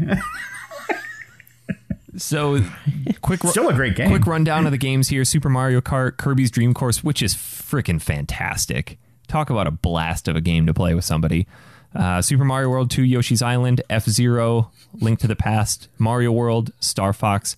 This one's a treat. Stunt Race FX. If you have not played Stunt Race FX, what a cool game. And this is the first time it's been available on any other console. Super Metroid, Kirby's Dream Land 3, which I'd never played, and I didn't realize that it was kind of done in that same graphical style as Yoshi's Island. It's kind of a generic Kirby game. We've got Pilot Wings. I'm just not massive on Kirby, to be honest. Yeah, Kirby's Adventure on NES is a lot of fun, and then the ones on the Game Boy are great. I do like Kirby's Dream Course, though. The golf game. Yeah. Pilot Wings, Donald Trump Soccer, something with tennis, Brawl Brothers, Demon's Crest. This is a game worth everybody's attention. That was so hard. It was so difficult. Show. Yeah. I remember the game starts with a boss. A huge dragon. Yeah, and I couldn't get past that for ages. So I can't remember the name of the series that it comes from, but you play as Firebrand from... Ghost and Goblins. Yes. Yeah. Yeah. It's Ghouls and Ghosts, which also do not give a fuck about their difficulty. No, but thank God that the rewind feature is in this. And I popped into Super Ghouls and Ghosts. I'm like, maybe I can get through this. Still died 10 seconds in and went, how can anybody enjoy this game? Fuck this game. Have any of you actually played the original Breath of Fire? I started it just to see what it was like, and it looks really cool. Yeah. I want to say I played it in like 96 or 97. I played the sequel, Breath of the Wild. Oh, no. No. And the third game, Birth of Smokey the Bear. The first 4 games are really good. I played the one on Game Boy Advance, Breath of Fire 2? Well, 3. No, 3. That's 3.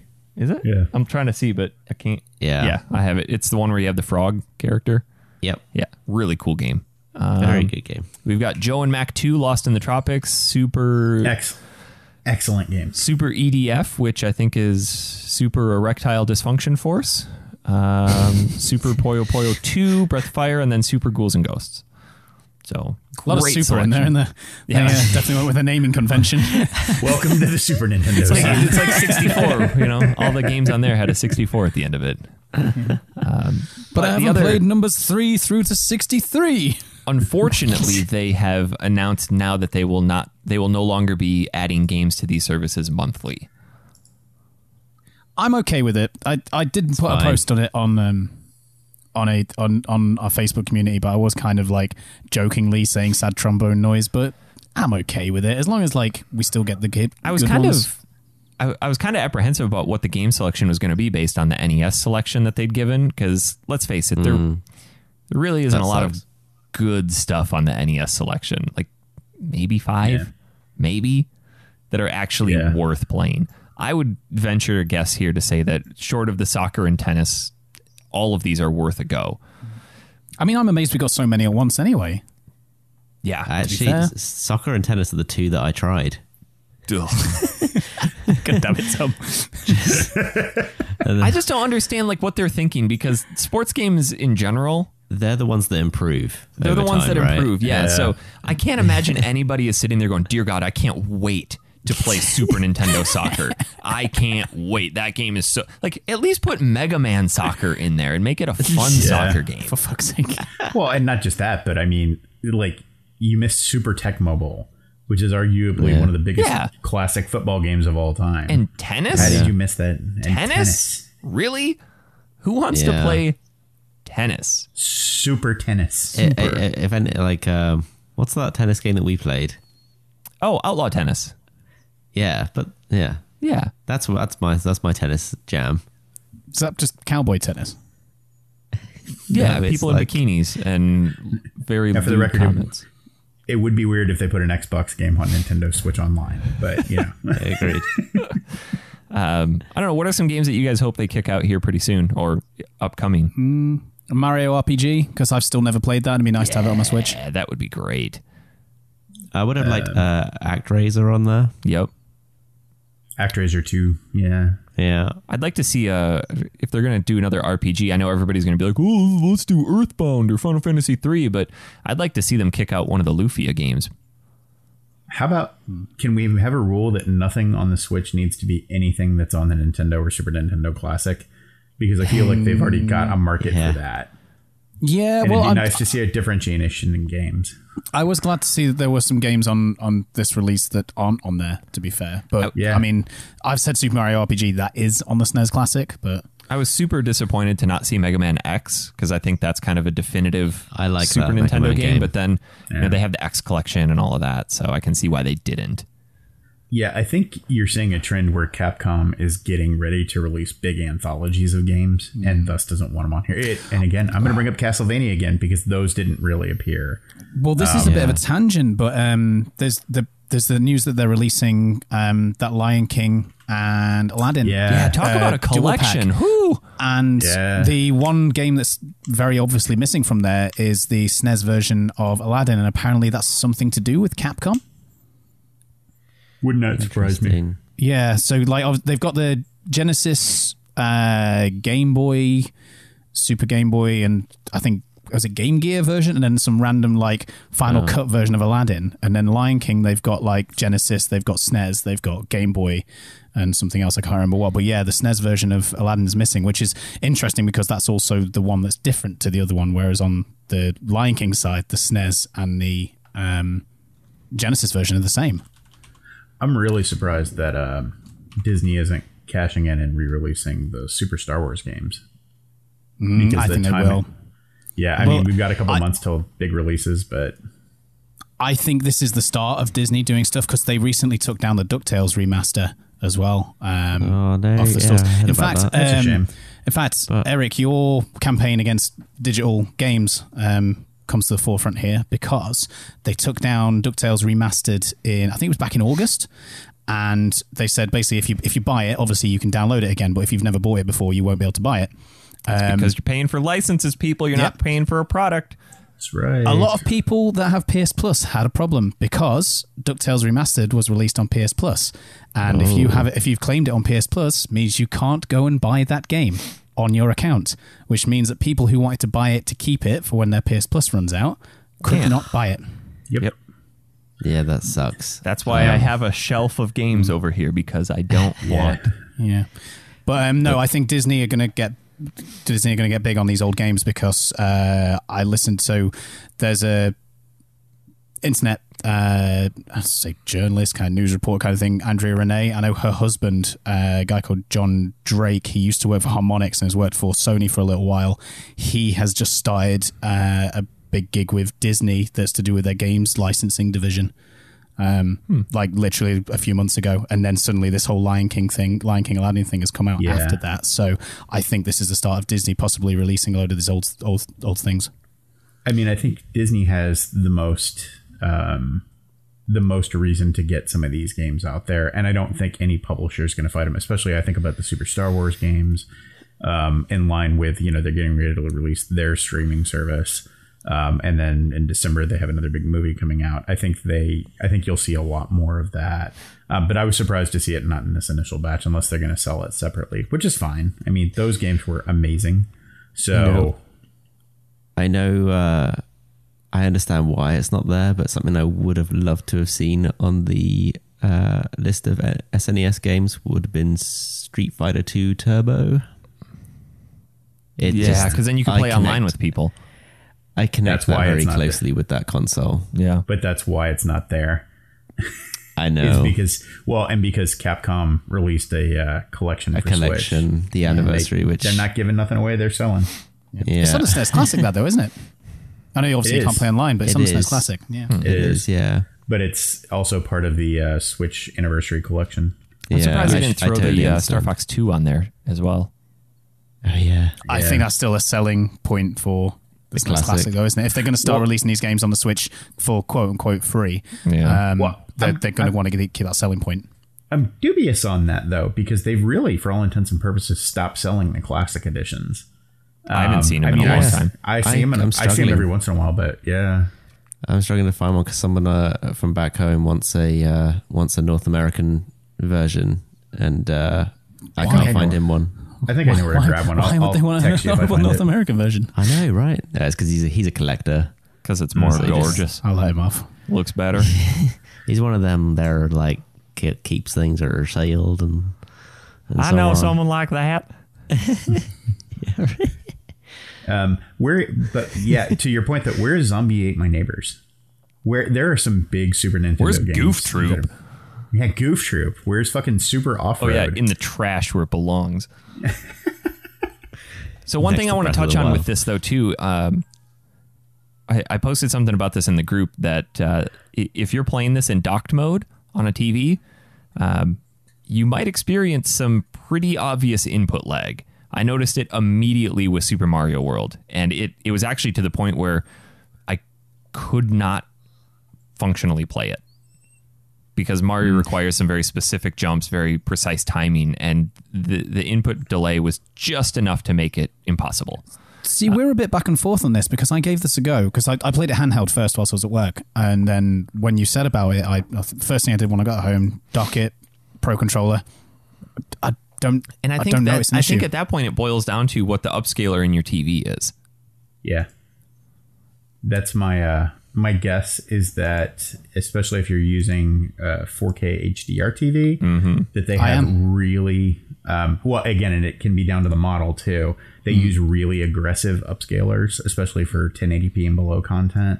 And it's possible that the model of TV that you have is just adding. Well, do you put yours into game mode? Mine, I do. I don't. Mine's not on game mode because for some reason the game mode on mine, there's certain settings that I want to alter that it won't let me alter, which is probably intentional. But all of my gaming channels, all of the extra fluff that you can have the TV do, like dynamic contrast and dynamic LED lighting and stuff like that, I have all that extra stuff that will take more processing time turned off. So I have all the bells and whistles turned off, other than obviously on things that are HDR, I have the HDR on and stuff like that. But short answer, no. So I have two TVs. They both have a game mode. My TV in my game room has a game mode for HDR. And I notice when I use that does absolutely add perceptible lag. And I'm using, as a test, I have a TV right next to it that's just a 1080p TV. No bells, no whistles. I don't even think it's a smart TV. And it does not have any perceptible lag to it. So again, it could just be down to TV and model. I took it out and played in handheld mode and it was fine. So I think it definitely does boil down to docked mode with an upscaler. So and what input you're using and all that. But that's kind of on Nintendo to solve because they need to come back and realize and recognize that people use all sorts of different displays. And the Switch was always going to have to deal with upscaling because it is the only modern console that is focused on maybe 1080p. Most of its games are 720p, and that's not a bad thing. I'm not down on it, but I mean that is something they're going to have to come to grips with eventually. I mean, the interesting thing is as well, Nintendo consoles are always the one that they very usually have many different control input methods. Yeah, So you have your Joy-Cons, you have your Pro controllers. Back on the Wii, there was the actual Wiimote, there was the Nunchuk, then there was all these bits that you could add on, like the SNES controller, the SNES Pro controller. You could add the classic controller, you could add onto the bottom and things like that. And they are the ones that generally steer away from having just your standard control scheme. Yeah, and Eric's absolutely right. Those classic games definitely have a bigger impact from display input lag, because those games all ran at a pristine 60 hertz and ran at a pristine 60 frames a second no matter what. So when you deviate by a half a millisecond, it can totally throw your timing off. And Nintendo already did that. They did it with their it was a Super Mario collection that had all the sort of new art versions in it. Yeah, All-Stars. And that game definitely had perceptible lag as a result of the extra graphical features.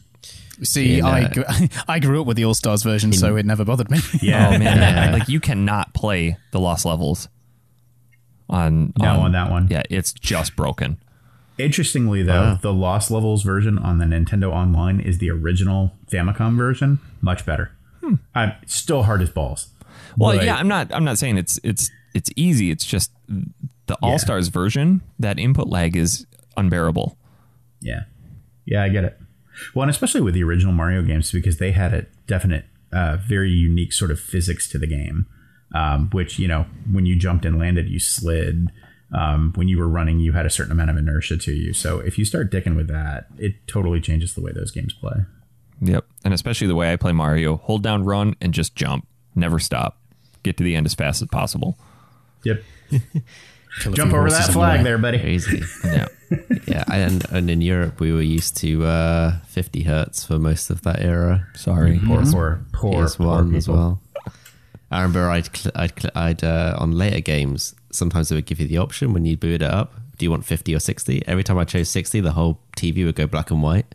Yeah, it just wouldn't work. And I was so confused because I didn't really understand what it meant anyway at the time. Shit, I was kidding with Eric about. Better move to the States. Why doesn't it just say color or black and white? Why give me two numbers? Eric and I were playing the PS1 Classic, and it's got an emulator built into it on mine, which sort of worked while we were there. But he was like, why do you have two different versions of Tekken 3? And I'm like, well, this here's the PAL version, and then this here's the version that works. This here's the reason that we broke away. Yeah, I remember going from...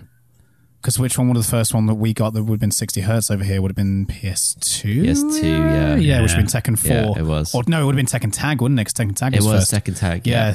I remember the jump up from Tekken 3 to Tekken Tag. I know. And I played a lot of Tekken 3. Like a disgusting amount. Tekken Tag is a phenomenal game in terms of graphical leap. It's great. It was like Soul Calibur. Remember when Soul Calibur came to the Dreamcast and everybody was like, oh my God, it looks so much better than the arcade? Fucking Tekken Tag was that times 5. Yeah. And I still play it every once in a while because it looks so good. It plays so well. To this day, Tekken 3 still looks great in my opinion. Yeah. I don't think it looks bad at all. It was weird when we were at Eric's and we played Tony Hawk's Pro Skater. I think that was probably the first time I played an American PS1 native game, and I was like, something doesn't seem right. It seems weirdly a little bit more fluid. It's working. It's enjoyable. It's infused with freedom. I'm free to enjoy this. The right frame rate. I know. Nah, that's a bunch of shit. There was no game ever where the PlayStation 1 hit 60 hertz. Look, it hit 12 frames a second. It was all lies. It was lies. The entire thing. Blast processing. Oh God. So I have one other game I was hoping to mention before we got into this week's game. Can I talk about it real quick? Yeah, go ahead. Yeah, sure. So I don't have a copy of it here. I played it. Is it Castlevania? No, it is not, and it's not Bloodborne either. Oh. So yeah, I know. No, it is Astral Chain for the Wii or for the Switch. Right. I'm glad someone we know has played this actually, because I'm intrigued. Astral Chain is off the chain good. To coin Get it, Dan. Get it, Dan. Put it on the back of the box. We're wait, Dan. That one in for just for you. So I'm not going to tell you a whole lot about it or spoil a whole lot of it, other than if you like pseudo Pokemon games and like games with deep, complex combat systems, this one's for you.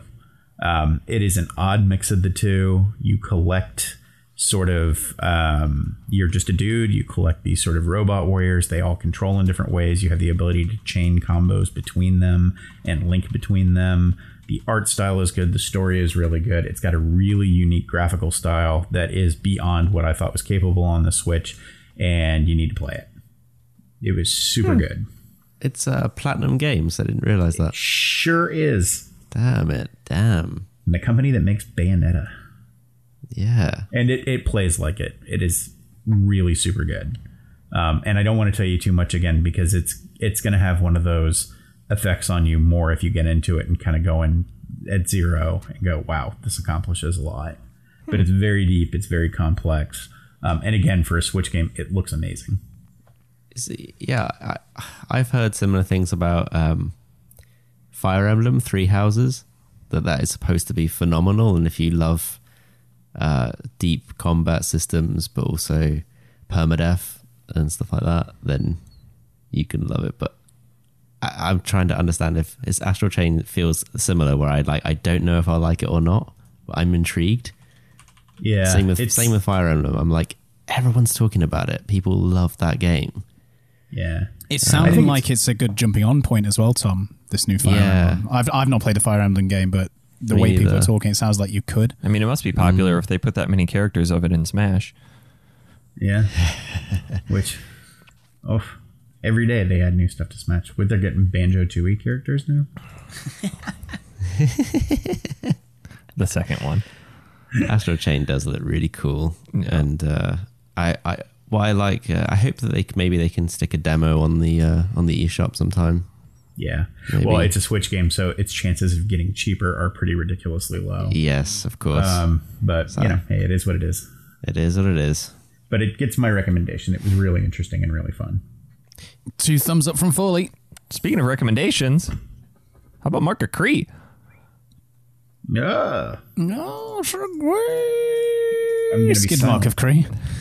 Skid Mark of Kri, or as Tom's local store, the Mark of Kri. Yeah, she was. I bought this game in one of my local retro stores, and she's like, they do the thing where when you buy the game, they show you the disc and make sure you're happy with it. Say, oh yeah, this one's not mint. It's got a couple of scratches, but it'll be fine. And she was like, don't worry, you'll be enjoying Mark of Kri in no time. And I was like, How did you get this job? Maybe it is Kri. Eric, can you confirm? Yeah, I think they actually say the Mark of Kri in the game. I doubt she's the only one in the world who understands how to pronounce it properly.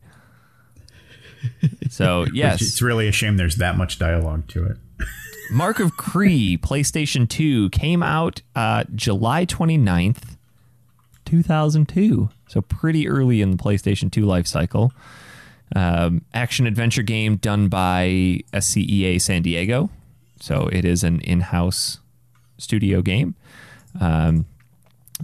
What's really kind of intriguing about this game is that it was the art team comprised almost entirely of former 2D animators, many of whom used to work for Disney.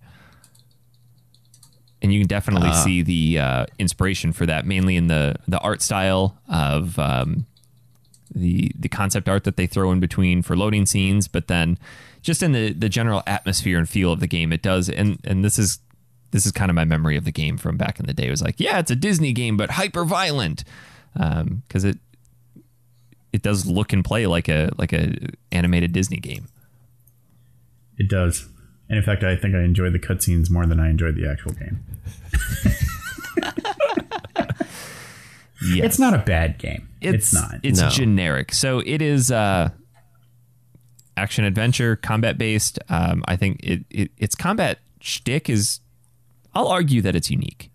It is unique. There's no doubt about it. I've never played anything like it. Yeah, it's not great, but it's also not terrible. So combat, a lot of huge dialogue prompts on how to do that stuff. Yeah, there is a ton of text. Shit.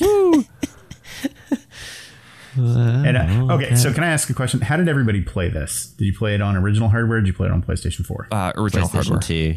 Yeah. Okay. Original. So everybody feels my pain when it comes to holy shit, this game doesn't move fast. And then every 10 seconds, there's a dialogue box. Yes. It takes like a second and a half to load, right? Okay, good. So combat runs off of targeting. So it's third person running around. You got your sword, you got your bow. But you use the right joystick to send out this red laser beam around you to target people. Your the flaming dick of Kri. That's the name of his Johnson, is Kri, and then he's marking them. Yeah, because his name's like Mwah. Yeah, Raoul. So he's fucking Polynesian, so there's more vowels than consonants in his name, so everything's just like Mwah or Mwah. I heard this game was a little bit controversial for in New Zealand. It was because of the Maori. My culture is not your violent video game. Yeah, basically. Yeah, that's a continent where the first group of people was eaten by the second group of people. Let's bring that up. Careful, Mr. Foley. But yeah, you send out I'm going to offend the New Zealanders. I'm sorry. You send out your dick laser, and it targets up to 3 people. So it gives you the first person you lock onto becomes X, second person I think becomes square, third person becomes circle. And then in combat, you obviously attack according to that. X hits that guy, square hits that guy, circle hits the other guy. But if you only have one guy targeted, then you get brought into the option to utilize the very not intuitive combo system.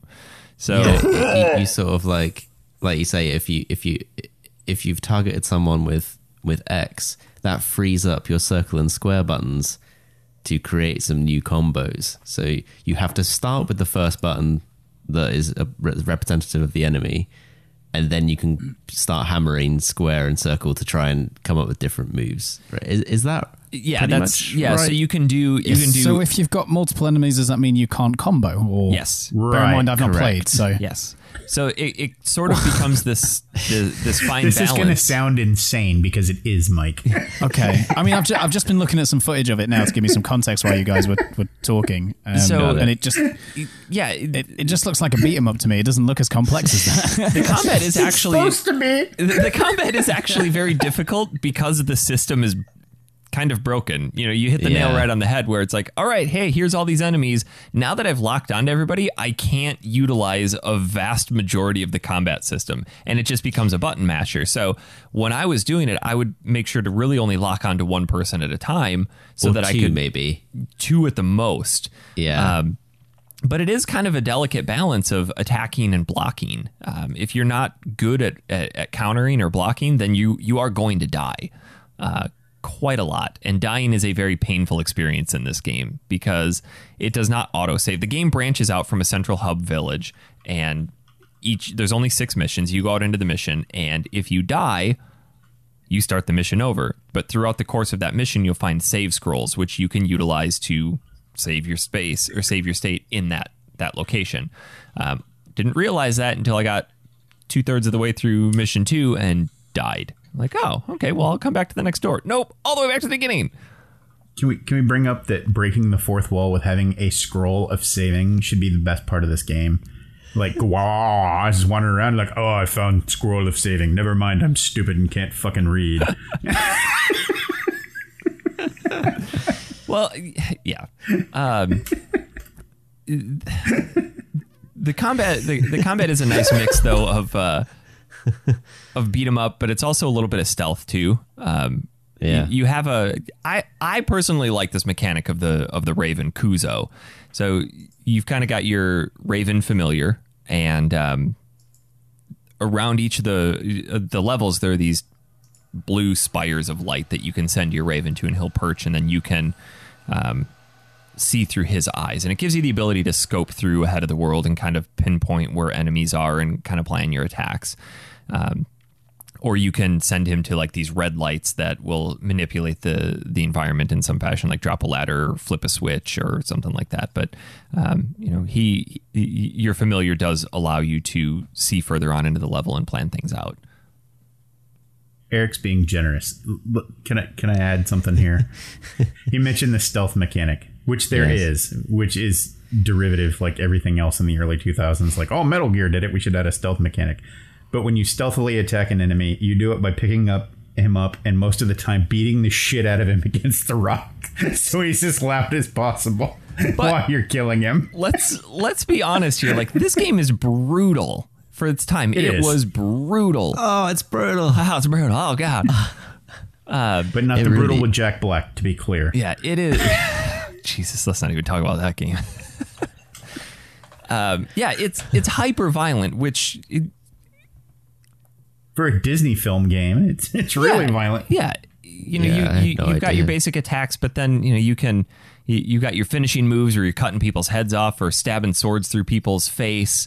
But the stealth kills are a friggin' blast, because you've got the my favorite's the old meatball scoop, where you sneak up behind somebody.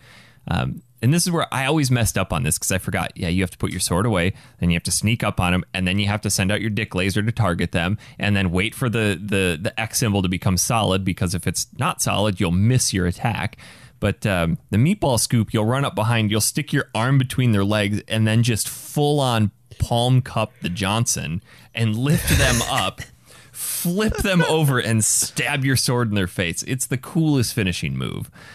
Short of the one where you sneak up by them on the wall and then you pick them up, one hand on the collar of their back and the other hand on their ass, and you just smash their head into the wall like a battering ram.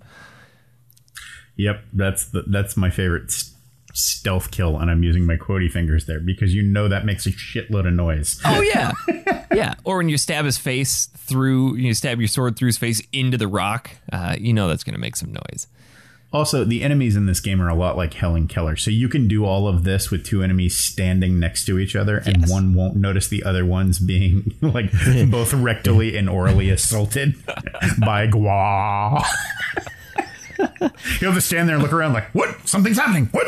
Maybe I shouldn't turn around. Maybe I should look 3 degrees to the left. I found it annoying that every time you approached a ledge that was slightly higher that you need to jump up, they play the animation of him putting his sword away, then jump up, then the sword comes back out. And when you keep having to go up and down ledges, that gets a bit tiring. Listen, safety first, Tom. I don't think I want to jump off a cliff with my sword out. Also, I absolutely admire their wanting to put in a mechanic like the bird, because I think the bird would work in most instances where you had a choice not to just beat the living shit out of everything. But I never got the whole sense of, it does me any good to send my bird out to scout out. Like, hey, look, there's 3 guys up ahead. How does that change my tactic? Not at all. That's why I'm just going to go beat the shit out. No, so in the 3rd and 4th level, I think it was actually very necessary, though, because you send them out and it gives you the ability to scope out where the enemies are, because end of the 2nd level, you get a bow. And let's face it, the bow mechanic is clunky as hell. You have to go into first person mode, and then you lock onto him, and then the X symbol starts to blink, and then you can move it up until it's solid. And once it's solid, then you're guaranteed a headshot kill. Some enemies you obviously can't kill because they've got a bunch of armor. So those ones you have to physically you have to go physically engage.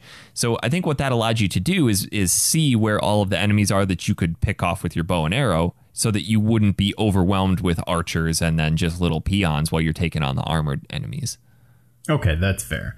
But it was definitely case specific. Yeah. Because I remember, like, they introduced that mechanic to you in the first level. Like, what's going to happen? I'm going to go around the corner and there's going to be 2 guys I have to murder. Or I can send my birder and spend 5 minutes angling him to the right position, and then go into the camera mode where I use bird vision, which is just wavy for some reason, and see the 2 guys, which I'm going to have to murder. So it just maybe they just introduced it too soon. Yeah, you definitely cannot approach this game, though, as a God of War style, just run in and hack and slash everybody, because if you are fighting more than 2 enemies at a time, there is a strong chance you're going to die.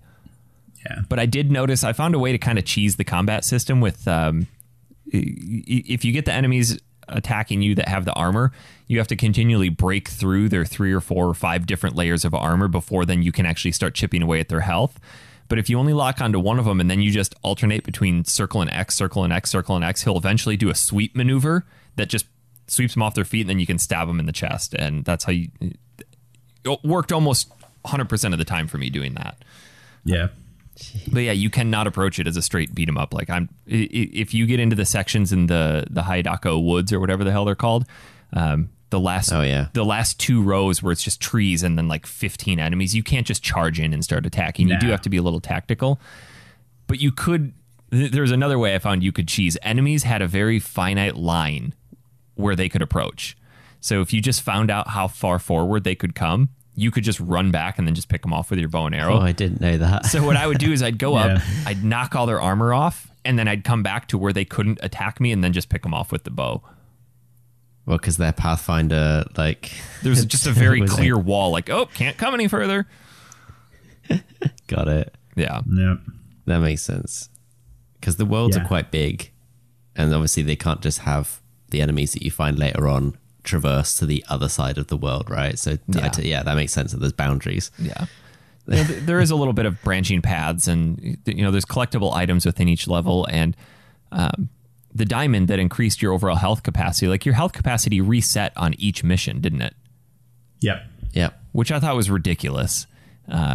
You'd go in and you'd only have 2 bars of health, so you'd have to find a diamond to give yourself a third, and then another one to give yourself a fourth. And if you didn't find those, the final combat in each of the levels was extremely difficult, if not impossible. Yeah. I looked at one of the guides, and it was saying to only ever use a save scroll when you were at maximum health. Yeah. Which made sense. And also to not just save them, because you would lose them at the end of a level. Yeah, but use them in sensible places. If it is the stealth aspect of it is a little neat too, because there is very minor world manipulation that you can do. So if there's a section where 2 enemies are facing where you'd be coming, you could throw Kuzo up onto a ledge and then look down at a flock of birds, and he could fly down and scatter that flock of birds that would then cause the enemy to turn around and then allow you to sneak up on him. Or there'd be a wild boar you could shoot, or a baboon that you could shoot, who would go cause a distraction, which would give you an opportunity to go do an easy kill. So I mean, ultimately it had some neat mechanics. I felt like every mechanic in this game was derivative of another game. So I wanted there to be some sort of like hook to this game that made me say like, oh, okay, well, this is what makes this Mark of Kri, but I never really found one. And I think absolutely. I think the art style is really what does it, though, because let's face it, like during the loading screens, they would have these really cool concept art drawings that right when the game was about to load, you could tell, okay, this is going to be the starting location, and it would flip almost perfectly from that hand drawn into the game animation, so you could see here's what they used to generate this scene, and it would go from 2D art style into the 3D, and then you'd be sitting there like, oh, now I can move. For the time, that was incredible. Yeah.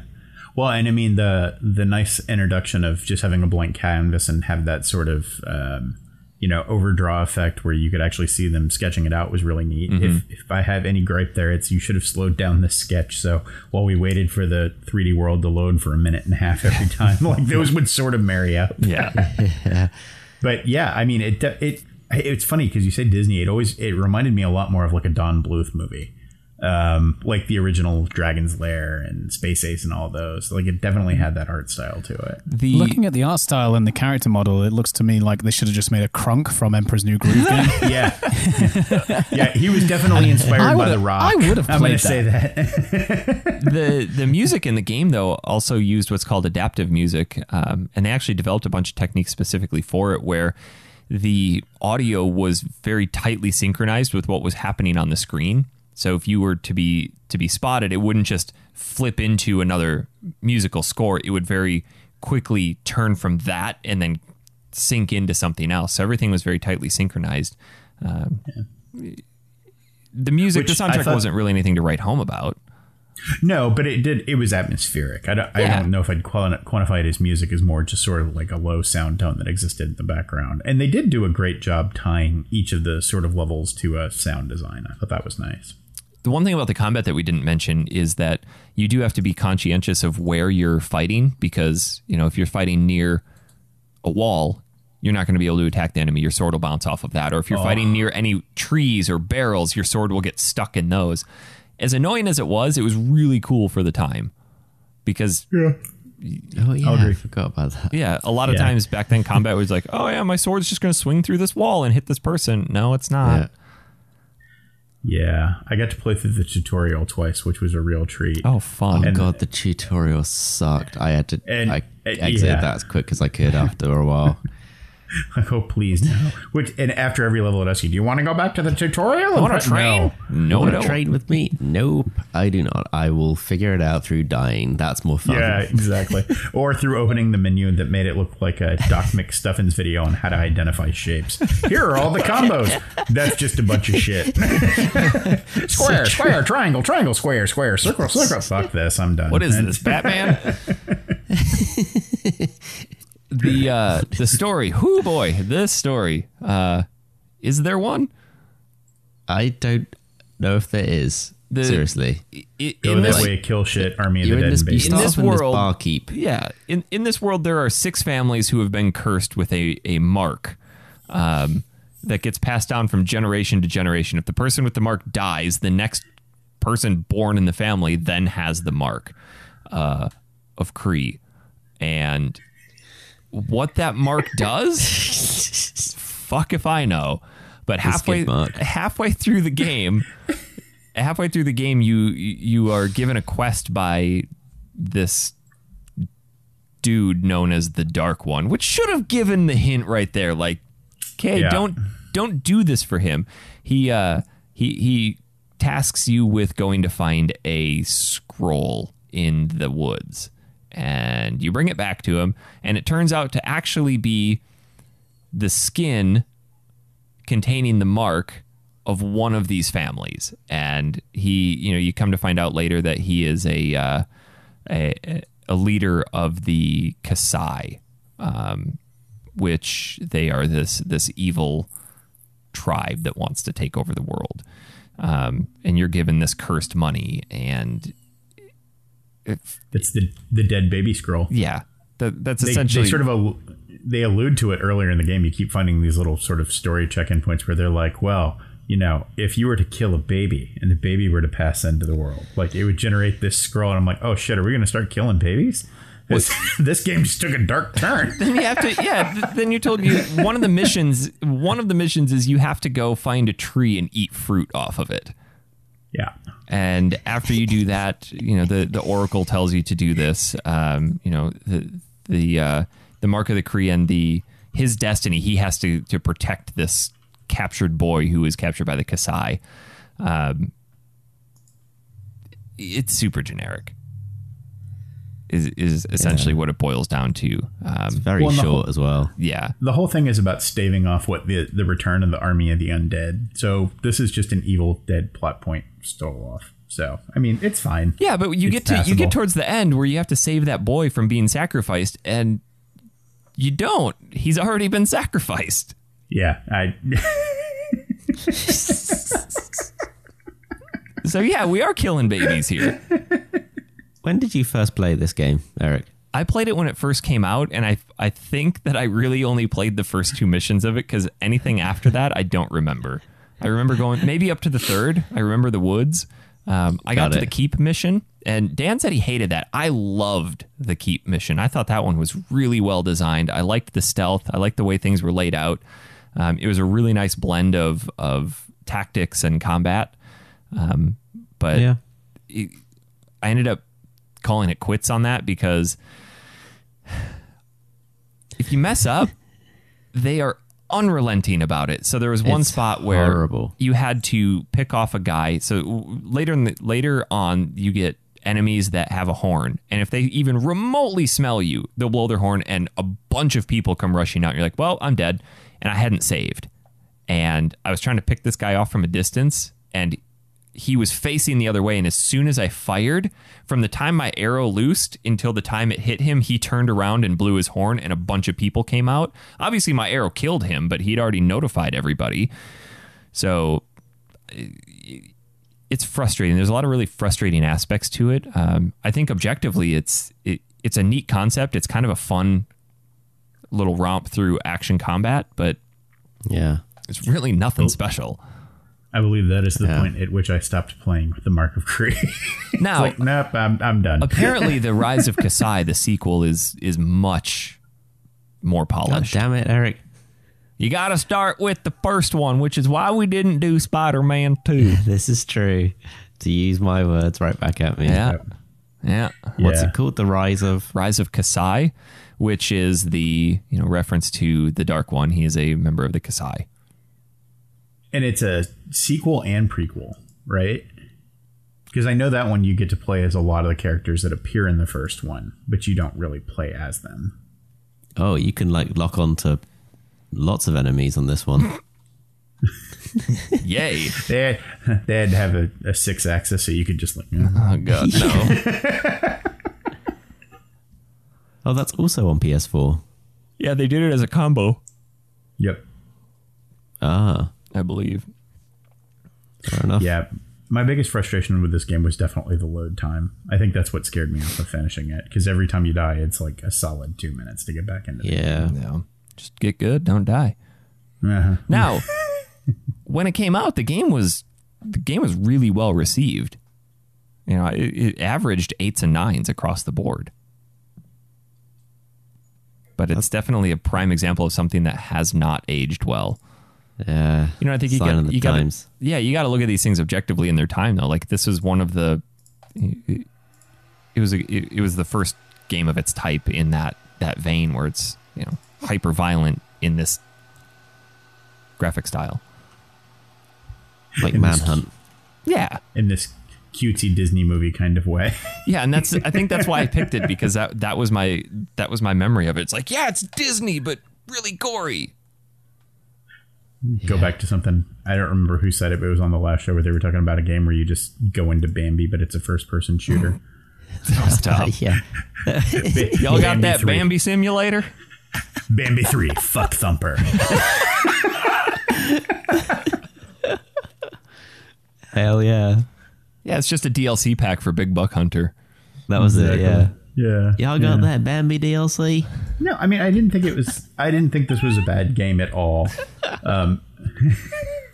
I think that I was playing a lot over the last couple of weeks, so definitely my interest waned, especially when, again, just every time I died because I did something minorly wrong. It's generic. It was painful. And yeah, it was generic. There was no one part of the game that stuck out that made me really want to come back and play it. The sound design was meh. The story was meh. The combat was unique. I will give you that. Yeah, I think the combat was probably the strongest aspect of the game. Yeah, because it does require some skill. It does. And the menu system was god awful, but the game itself was just kind of generic, and that's okay. I mean, I can see why it scored high, especially in the early days of the PlayStation 2. Yeah, they were when desperate there wasn't for a games. ton of variety. Yeah, yeah. When you had Eternal Ring and Evergrace. Whew. Yeah, I mean, the biggest game on PlayStation when it came out was SSX. Yes. And Tekken Tag. And then your other choices were like Time Splitters, I guess. Fantavision. Smuggler's Run. Smuggler's Run, yeah. Onimusha. Yeah. I mean, and Onimusha was months and months afterwards. This came out much before it, so. Yeah, Onimusha was... no. Was Time Splitters a launch title as well? I think it was launch window. Launch window, right. And I think this probably was too. But I mean, Wild Racing, I remember. X Squad. I have a really sharp memory for the PS2 launch for some reason, just because I don't know if it was the same in North America, but they were really hard to get hold of. Yeah, PS2s. Very hard. Yeah. I don't know how my grandma bought one, but she found one. Yeah. Yeah, Time Splitters was well before this. Time Splitters was October of 2000. So was Time Splitters a launch title? I thought it was personally, but it might have been. I thought or it might have been in the PAL region. Yeah. But I mean, and everything about the PlayStation 2 was pretty well broadcast ahead of time. So I think not only were people waiting on games to show up, but they were waiting on games to show up in that launch window. It was a time. Yeah, Time Splitters was a launch title. I remember the only game that I bought with my PlayStation 2 was Tekken Tag. Good choice. Oh, and the Bouncer. Yeah, the Bouncer, was that a launch title, I think? No. Squaresoft game? No. Kessen. No. It disappointed me way later. The Bouncer did. Oni. Do you remember Oni? Yeah. Oh, Oni, yeah. I think that might have been Zach, very I close, did not at least. realize that Gun Griffin Blaze was a launch title, that Working Designs game. Was it really? That was a PS2 launch title game. It must have been a limited release game then. I mean, because that really did exist in that period of time too, where you'd only get 750,000 games run, whereas Tekken probably ran 2 million and was available everywhere. Side note: speaking of working designs games, I've chipped off another working designs game. Nice. Yeah, with why am I drawing a blank on it? I just posted a picture of it yesterday. Fucking hell! I can look it up. Yeah, I'm drawing an absolute. I mean, it must have been really impactful. It's the tactics RPGs. It was like Growler Slasher or something. Crowlancer. There we go. Crowlancer, yeah. Crowlancer, guy who goes around and stabs birds. Working designs games were absolutely fantastic. Oh, they're such a good localization team.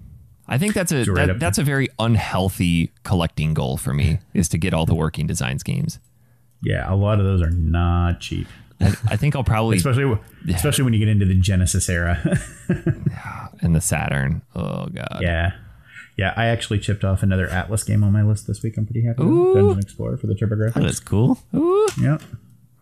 Dungeon Explorer. Game. That's also equally unhealthy from a collecting standpoint.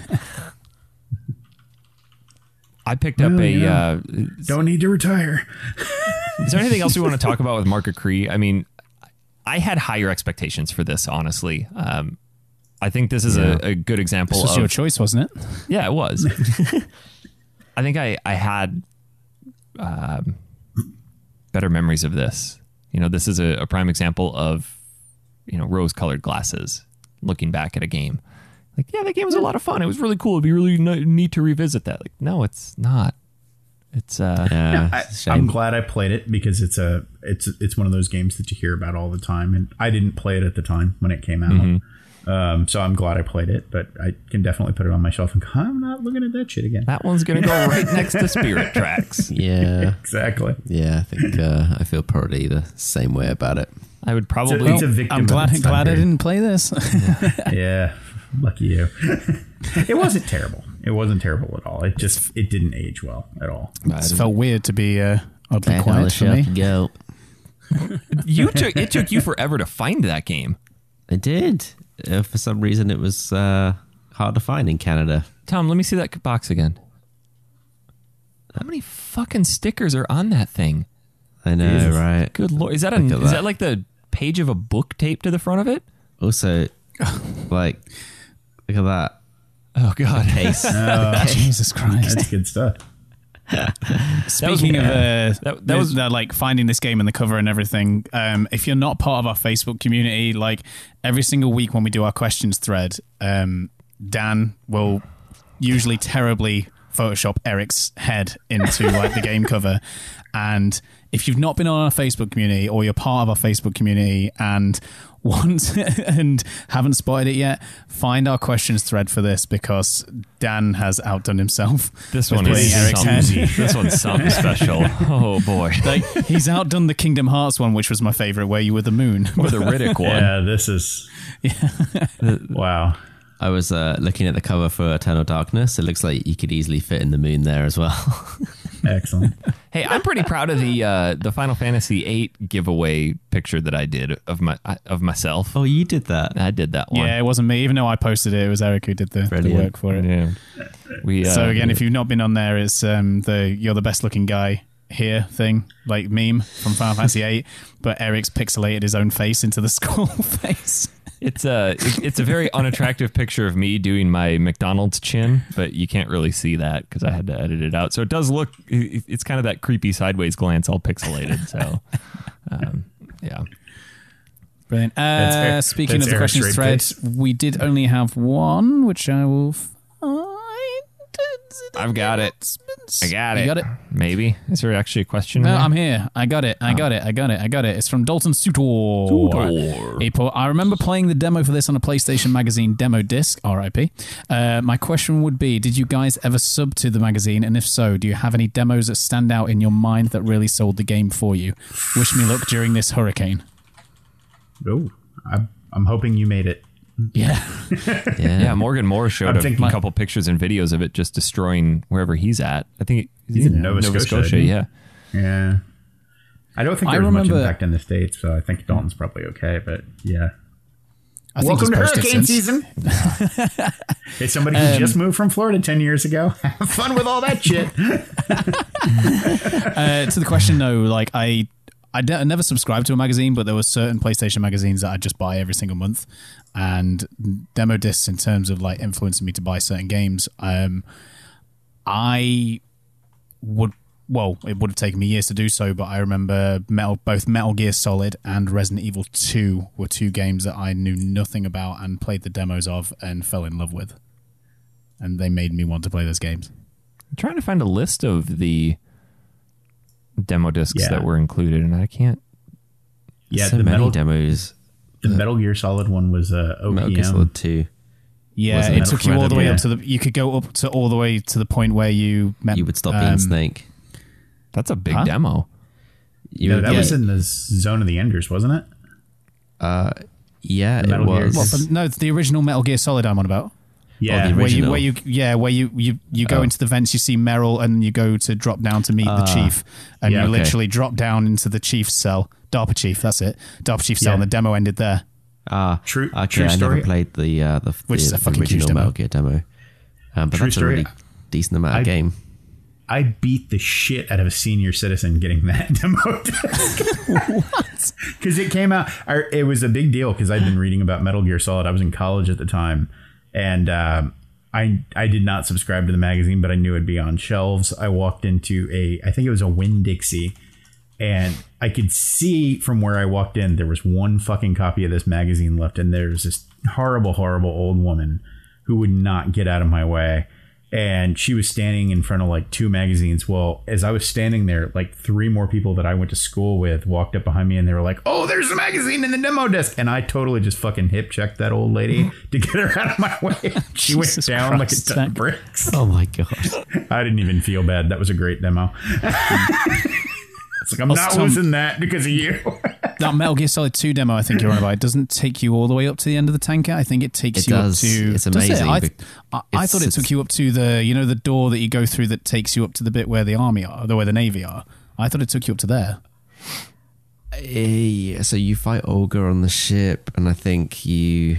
do you know what? You might be right. I don't think you get to the bit where you come down to the hold, where the speech is happening and you take pictures of Metal Gear Ray. Yeah, I think it stops as you get to that door. I think it stops before that. Yeah, you're right. Sorry, I thought you might actually do all of Snake, but that's still a lengthy demo. It is. It is so good because you could. I replayed it a few times and went different ways and opened each locker, and I just like dialed Otacon on the codec a bunch of times, see if he'd say different things, and it was a really neat demo. And just from a technical standpoint, like when the scene kind of opens and you got that kind of sideways rain.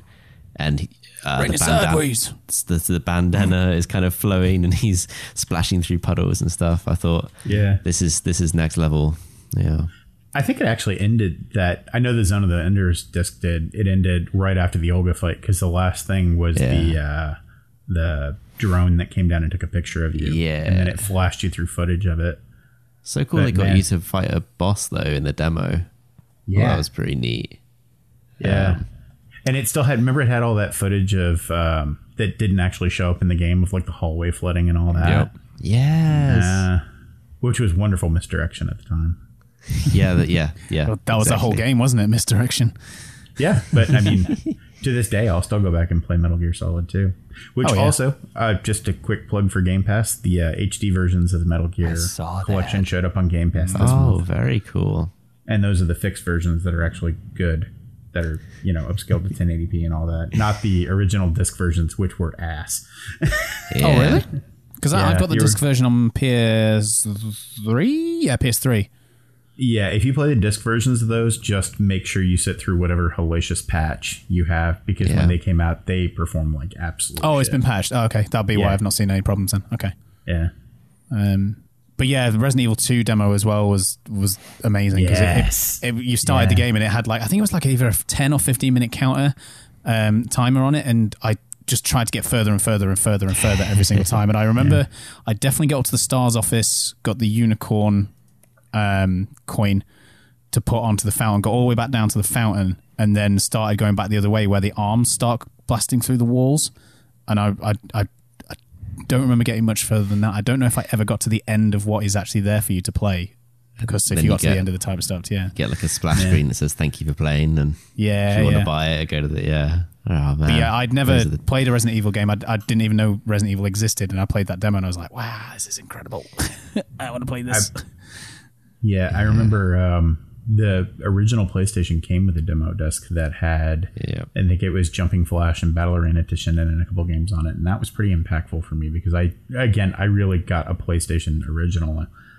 Just on a lark. My mom bought it for me for Christmas, and I was not expecting it. It was my first year of college, and she was going through a rough divorce, so I knew money was tight, and she bought this thing for me just out of the blue. So I was taken aback, and I was extremely grateful for it. But the only game that I had even read about coming out for it was Tekken, which I played the shit out of at the arcade. So I was excited about that. But after playing some of those, I actually ended up picking up like Destruction Derby and Jumping Flash and a couple of those. Yeah. What a console. Yep. So many good games on that. So many good demos. Like we used to get in the UK, the official UK PlayStation magazine. It always came with at least like 7 or 8 playable demos and a whole bunch of videos. And I've like some Net Eurosy games as well. Yeah. And I actually, believe it or not, this is again to date myself, but I remember that it was a demo disc that I played for the first Tony Hawk before it ever came out too. It was a demo of the warehouse level. Yep, I had that one as well. That. Yeah, I remember that. I played the shit out of that demo. And the Tony Hawk's 2 demo where you could only play as either Tony Hawk or Chad Musker. Mm-hmm. Yep. And it was on these in one of the skate parks levels, and it was the same as Resident Evil 2 in the sense of it being timed. You had the 2 minutes, and that was it. And the whole demo would reset. I think there was a Twisted Metal demo like that on one of those. I don't remember which magazine it was from, but I remember playing the everyone loved Twisted Metal. So did I. Actually, I love Twisted Metal all the way through Twisted Metal Black. Black might be my favorite Twisted Metal game. Never tried that one. Oh, it's so fucking good. That was really popular in North America, Twisted Metal Black. Mm-hmm. Not so much. Great soundtrack, great graphics. It was amazing. Yeah. Guys, we've got a game. We've got a game to give away. A couple games to give away. Should we get on to that? Yeah, let's do it. What did we ask for? All right. So we, in order to celebrate the release of Final Fantasy VIII Remastered, we wanted to hear from you all about your favorite real-life personal Final Fantasy memories. It doesn't have to be based around Final Fantasy VIII. So we'll read a few of them out. We actually had quite a good response. And then we're going to choose 2 of you at random. It was really neat to just see how Final Fantasy has impacted people. And that was one of the things I noticed at the show last night too, was it's incredible to see how impactful music is and to see how much that has impacted people throughout their entire lives. Like Final Fantasy holds a special place in a lot of people's hearts, but each game is uniquely different. And if you've grown up playing it, each game is a different part of your life. And obviously some of them are going to be more impactful than others. But, I think for me, the first game that I ever actually physically remember playing was the first Final Fantasy, sitting in my grandparents' house watching my uncle play it and him just teaching me how to play an RPG. Even before I played Mario 1 or anything like that, like my first gaming memory is the first Final Fantasy. And then just going through, I skipped 2.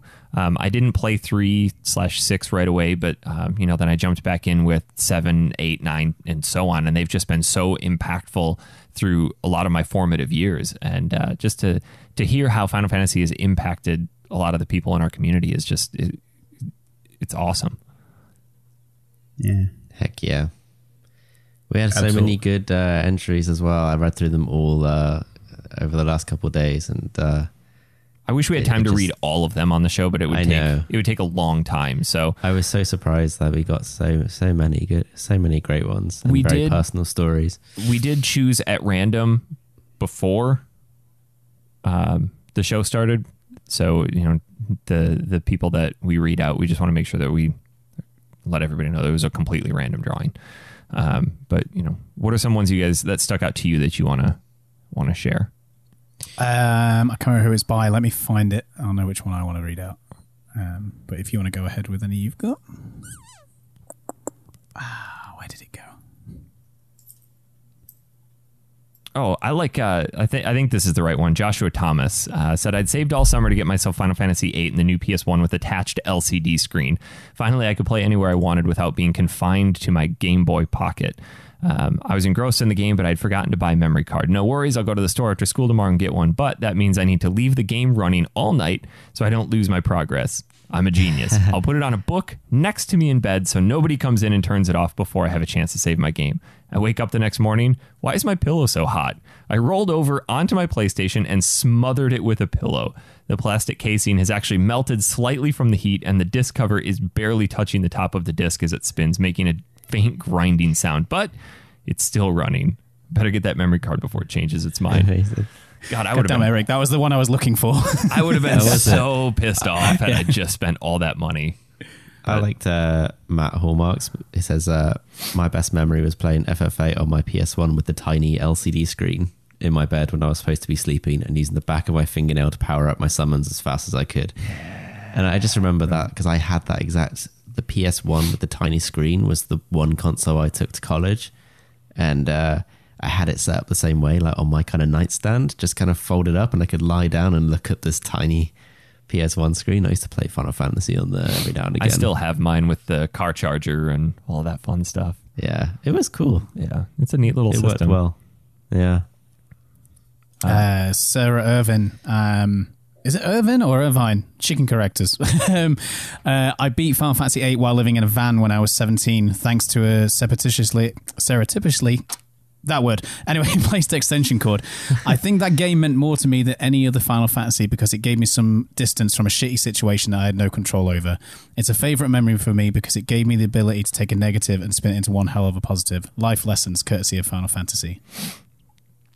Yeah, I think a real nice one. Video games do a lot for a lot of people, and I think that's why I like RPGs so much as well. Is it gives you an opportunity to step into a different world.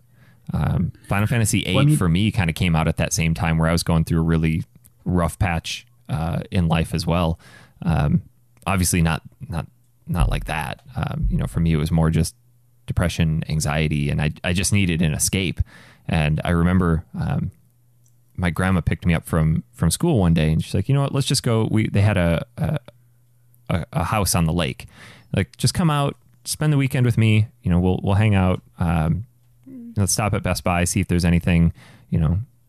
Just let's get out of town for a while. And I brought my PlayStation. I asked her if I could bring my PlayStation with, and I'd not forgotten, but it was not on the forefront of my attention that Final Fantasy VIII was coming out. And we stopped, and I saw it there, and she bought it for me. So my first memory of Final Fantasy VIII was sitting near the front door of the house, and with the sliding glass door open, and listening to the birds on the lake and the waves, and just experiencing Balamb Garden and getting out into the opening world of Final Fantasy VIII. And it just it drew me out of that shitty situation that I was going through at that time, and just kind of dropped you into another world. Yeah. Another one of my favorites on here. Oh, sorry, Zach, go on.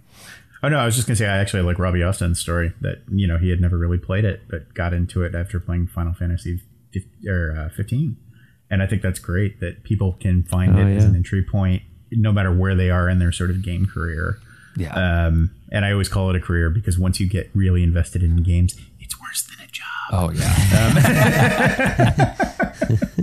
Movies, books, those things are wonderful forms of media. And my wife is an avid reader, so she still has the experience there. But for me, games are a lot more engaging, and I get a lot more involved with them. So it's more engaging for me to play a game than read a book or to watch a movie about something. Yeah. But I love to see how people sort of get entry points into the various franchises that they end up falling in love with. For me, Final Fantasy VII was that. And I remember skipping school, and I was dating this girl at the time who really, really, really wanted to see Godzilla, the terrible Matthew Broderick thing. Is that the one with so I made Yeah. So I made a compromise, and I said, all right, well, we'll go to the mall. I'm going to pick up this game that I really want to play. And we'll go see this movie. And about halfway through the movie, I was like, I just can't fucking take it. I'm leaving. I'm sorry. I just cannot fucking stand this movie. And I really want to play this game. And we ended up breaking up over that. So, Lindsay, if you're out there, I remember. It was worth it. I don't regret it. Yeah, let me tell you. Oh, man, not only did I have... It was the first time that I bought a strategy guide with a game. And I had that great big white loose leaf manual that went with it, and I was just fucking all in. I was like with a pocket light, like reading the book as this terrible movie unfolded before me. So yeah, that's a great memory. Good. Robbie, great for you. I'm glad that you finally got into it. Hell yeah. Another one of my favorites is Kayla Rose calling out Sean McIntosh, who, if you don't know, obviously they're together. And she put, my favorite memory is actually of hearing Sean McIntosh tell me he named his birds after words like pimp and naked. So then Sean McIntosh comes on and says, let me give context. We found an old PS1 memory card with a ton of Final Fantasy Tactics files. I'm talking from back in high school. Anyway, I had 3 chocobos on my roster. For whatever reason, 17-year-old Sean decided on probably my dozenth flavor of the game to name them Pimp Bird, Penis Bird, and Naked Bird. If you have 3 full playthroughs of Final Fantasy Tactic on one memory card, you can name the fucking chocobos whatever you want. Yeah, man. good lord. That is dedication. I have played through the entirety of that game once, and I still don't think I'm ready for a second playthrough. And that was Tactics, and that was in years high ago. school. Yeah.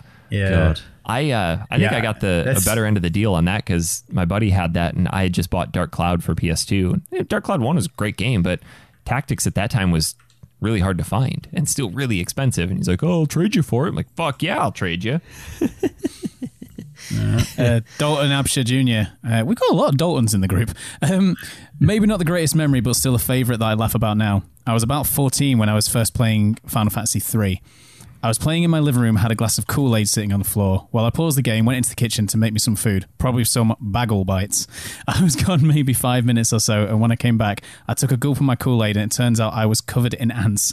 I now can never look at ants the same way, and every time I play Final Fantasy 3, I think about that fun little moment. Dude, you suffered under that game. That's impressive.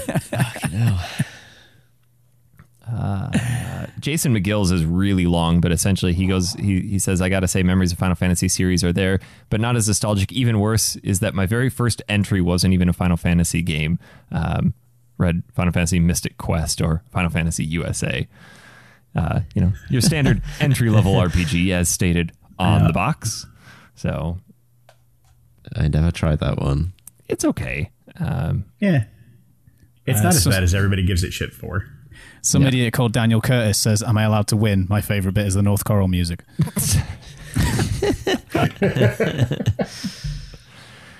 Let's see. Phil Gartside. My favourite Final Fantasy memory is that dream I had when I was 17. It had Tifa and Aerith in it. I should probably stop there. Let's see. This one's real nice from Dancy Gilbert. One of my only real bonding experiences with one of my brothers occurred when I was probably about 9 or 10. My older brother just bought Final Fantasy VIII, and I was super interested in playing it. Naturally, he wouldn't let me, so I ended up being the walkthrough reader, and we beat the game together. Oh, that's nice. That's kind of how my sister and I played through all the Resident Evil games. It's neat when you can bond with your siblings over stuff like that. Yeah, my dad, for example, was not into video games at all. He was in the Atari generation, but then just totally got out of it. But my father and I could always play golf games together. And in fact, the original Hot Shots was a game that we played like mad. Well, he died a couple years back, and now every time I play it, I feel like I'm playing with my dad. And that's just, it's another of those engaging, very personal things. I read a story once about a guy who played games with his father, racing games, and he popped it in probably 5-10 years later, and he noticed that it had saved a ghost of, when you race, you can see the ghost track. And I remember hearing about this. Yeah, he whenever he was feeling down or he wanted to think about his dad, he'd pop that game in and he'd race against that ghost, but he always made sure that he never beat it so that he wouldn't erase that ghost. Yeah, that's bittersweet, that story, isn't it? Yeah, that's pretty cool. So, yeah, we have probably close to 40 responses on here. If you want to come through and read all of them, they're all really, really cool. It's really neat to see how Final Fantasy has impacted so many people. They're on our Facebook group at facebook.com/group/Factory Sealed Podcast. We'll leave it up as an announcement for a while, just in case people want to come peruse it. But there's a lot of really cool stuff in there. So thank you. If you did take the time to share, thank you very much for posting that. I did enjoy reading through all of them, and I did like to see that there was a lot of love for Final Fantasy VIII in there, even though we specifically said it doesn't have to be around 8. I think 8 does hold a very special place for a lot of people, despite, being the redheaded stepchild of the series. I think the people that like 8 love it, generally. Yeah. Yeah. Yep. Actually, can I just stop and say, how did we not acknowledge the red-headed or the red-bearded NPC or enemy boss in the Mark of Kri for being the only Scottish enemy in the game? Oh, geez, that game. Well, Tom, you were in charge of the Tom's random number generator to create some winners here. Who have we decided on? Or I need to blow the dust off. Okay. Let me see. So I'm just going to pick 2. Well, no, the ones that we picked earlier. Based on... Yeah, the ones that were picked out earlier. You don't need to redo it, remember? Oh, yeah. Okay, I don't need to do it. Yeah, so Tom's losing his mind. Yeah. I did make a note. Okay, here we go. So He's turning into a pumpkin. He's like, man. First copy of Final Fantasy Remastered, we're going to give to... it's going to go to David Merkel. David Merkel. Congrats. Woo! Congrats, my friend. And then the other copy is going to go to Sarah Irvin. So congratulations to both of you. You're going to get a copy of Final Fantasy VIII Remastered. I think since he came out of the drawer as a winner, we should probably read David Merkel's then, really. His because we didn't read his out. My favourite memory is actually one based off Final Fantasy IX. I was one of those children that Final Fantasy VII was my first RPG experience that led into Final Fantasy VIII. I enjoyed both immensely, despite Final Fantasy VIII not seeming to be as well regarded at the time. Then Final Fantasy IX was announced. What was this? Final Fantasy, to my ignorant, uninformed mind, isn't swords, staves, and oddly shaped characters. I don't want this game, I raged. But the series has been going on well before I lifted my Buster Sword in 7. I guess I'll give it a try. From the time the music played as the game booted up, I was enthralled. The characters were so much fun. I couldn't wait to see what Vivi learned about himself, to see Zidane grow, to see Steiner go and see there are some things more important than duty to one's station. Final Fantasy IX has gone on to go from a game I loathed, the initial designs I saw in PSM magazine, to the installment of the series I played the most and most cherish. The knights and mages of this game led me to go back to the beginning of the series and see what I had been missing. See, I've always been kind of the opposite of that too. Is for me when they started to flip into, especially when it hit like Final Fantasy 13, when it became this kind of postmodern, alternate sci-fi, sci-fi-ish. It's like I want to go back to the original roots of Final Fantasy. So when 9 hit, like yes, we're back to the knights and mages and stuff. Black and white swords. mages. Yeah. And to me, that is Final Fantasy. That is the core of what makes it what it is. So I appreciate what they've done with 15 and with 13. That's why 10's interesting, because it's a really nice mix of both.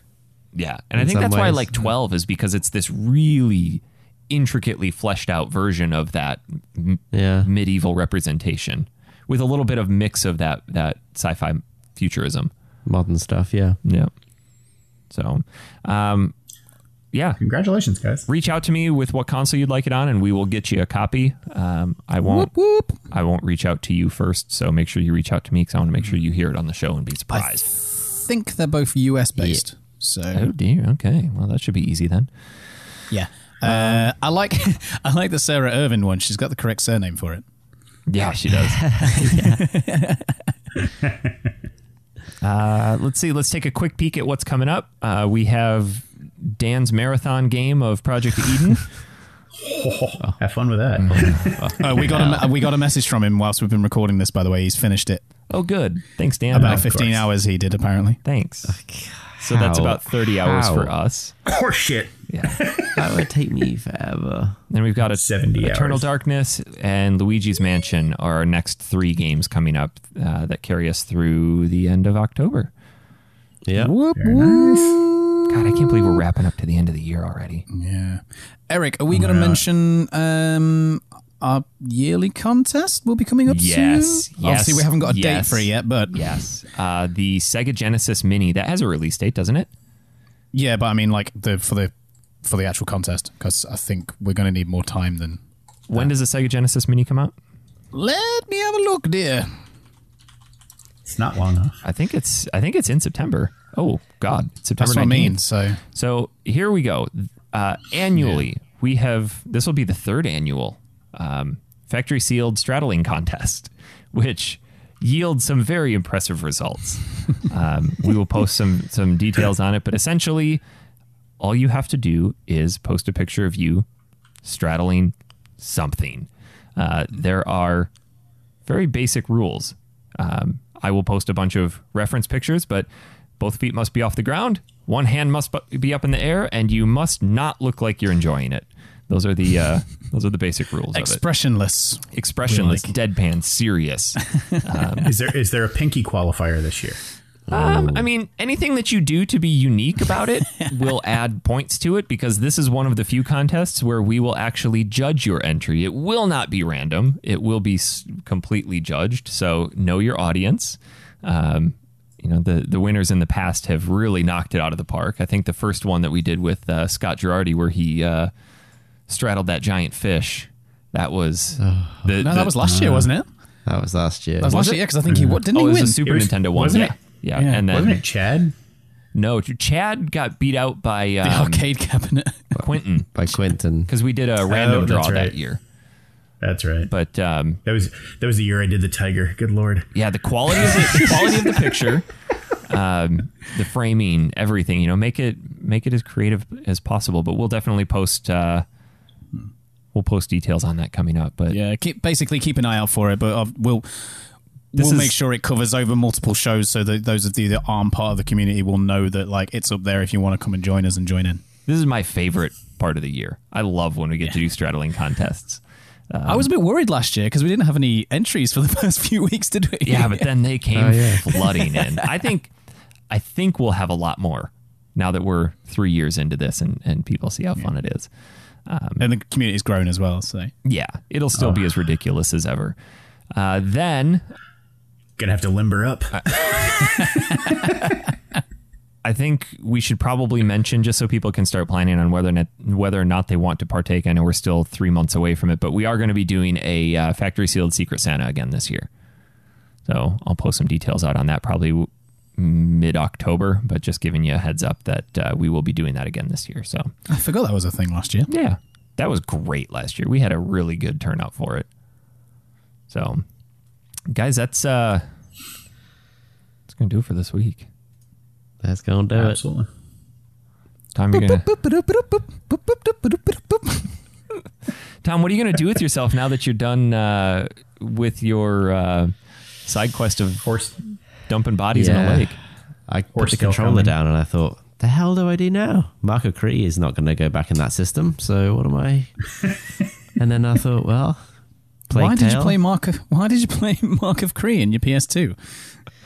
In your PS4 it's a PS2 even? game. Yeah, but you just said in that system. In your PS4, I meant to say. Oh, yeah. Oh, that's why he enjoyed it. He played. He put Red Dead in his PlayStation 2 and it didn't work. Yeah. So that's why he enjoyed it, because he didn't have to play it. Oh, I guess it's time to put all the rest of my life into Project Eden, I suppose. Thanks, Dan.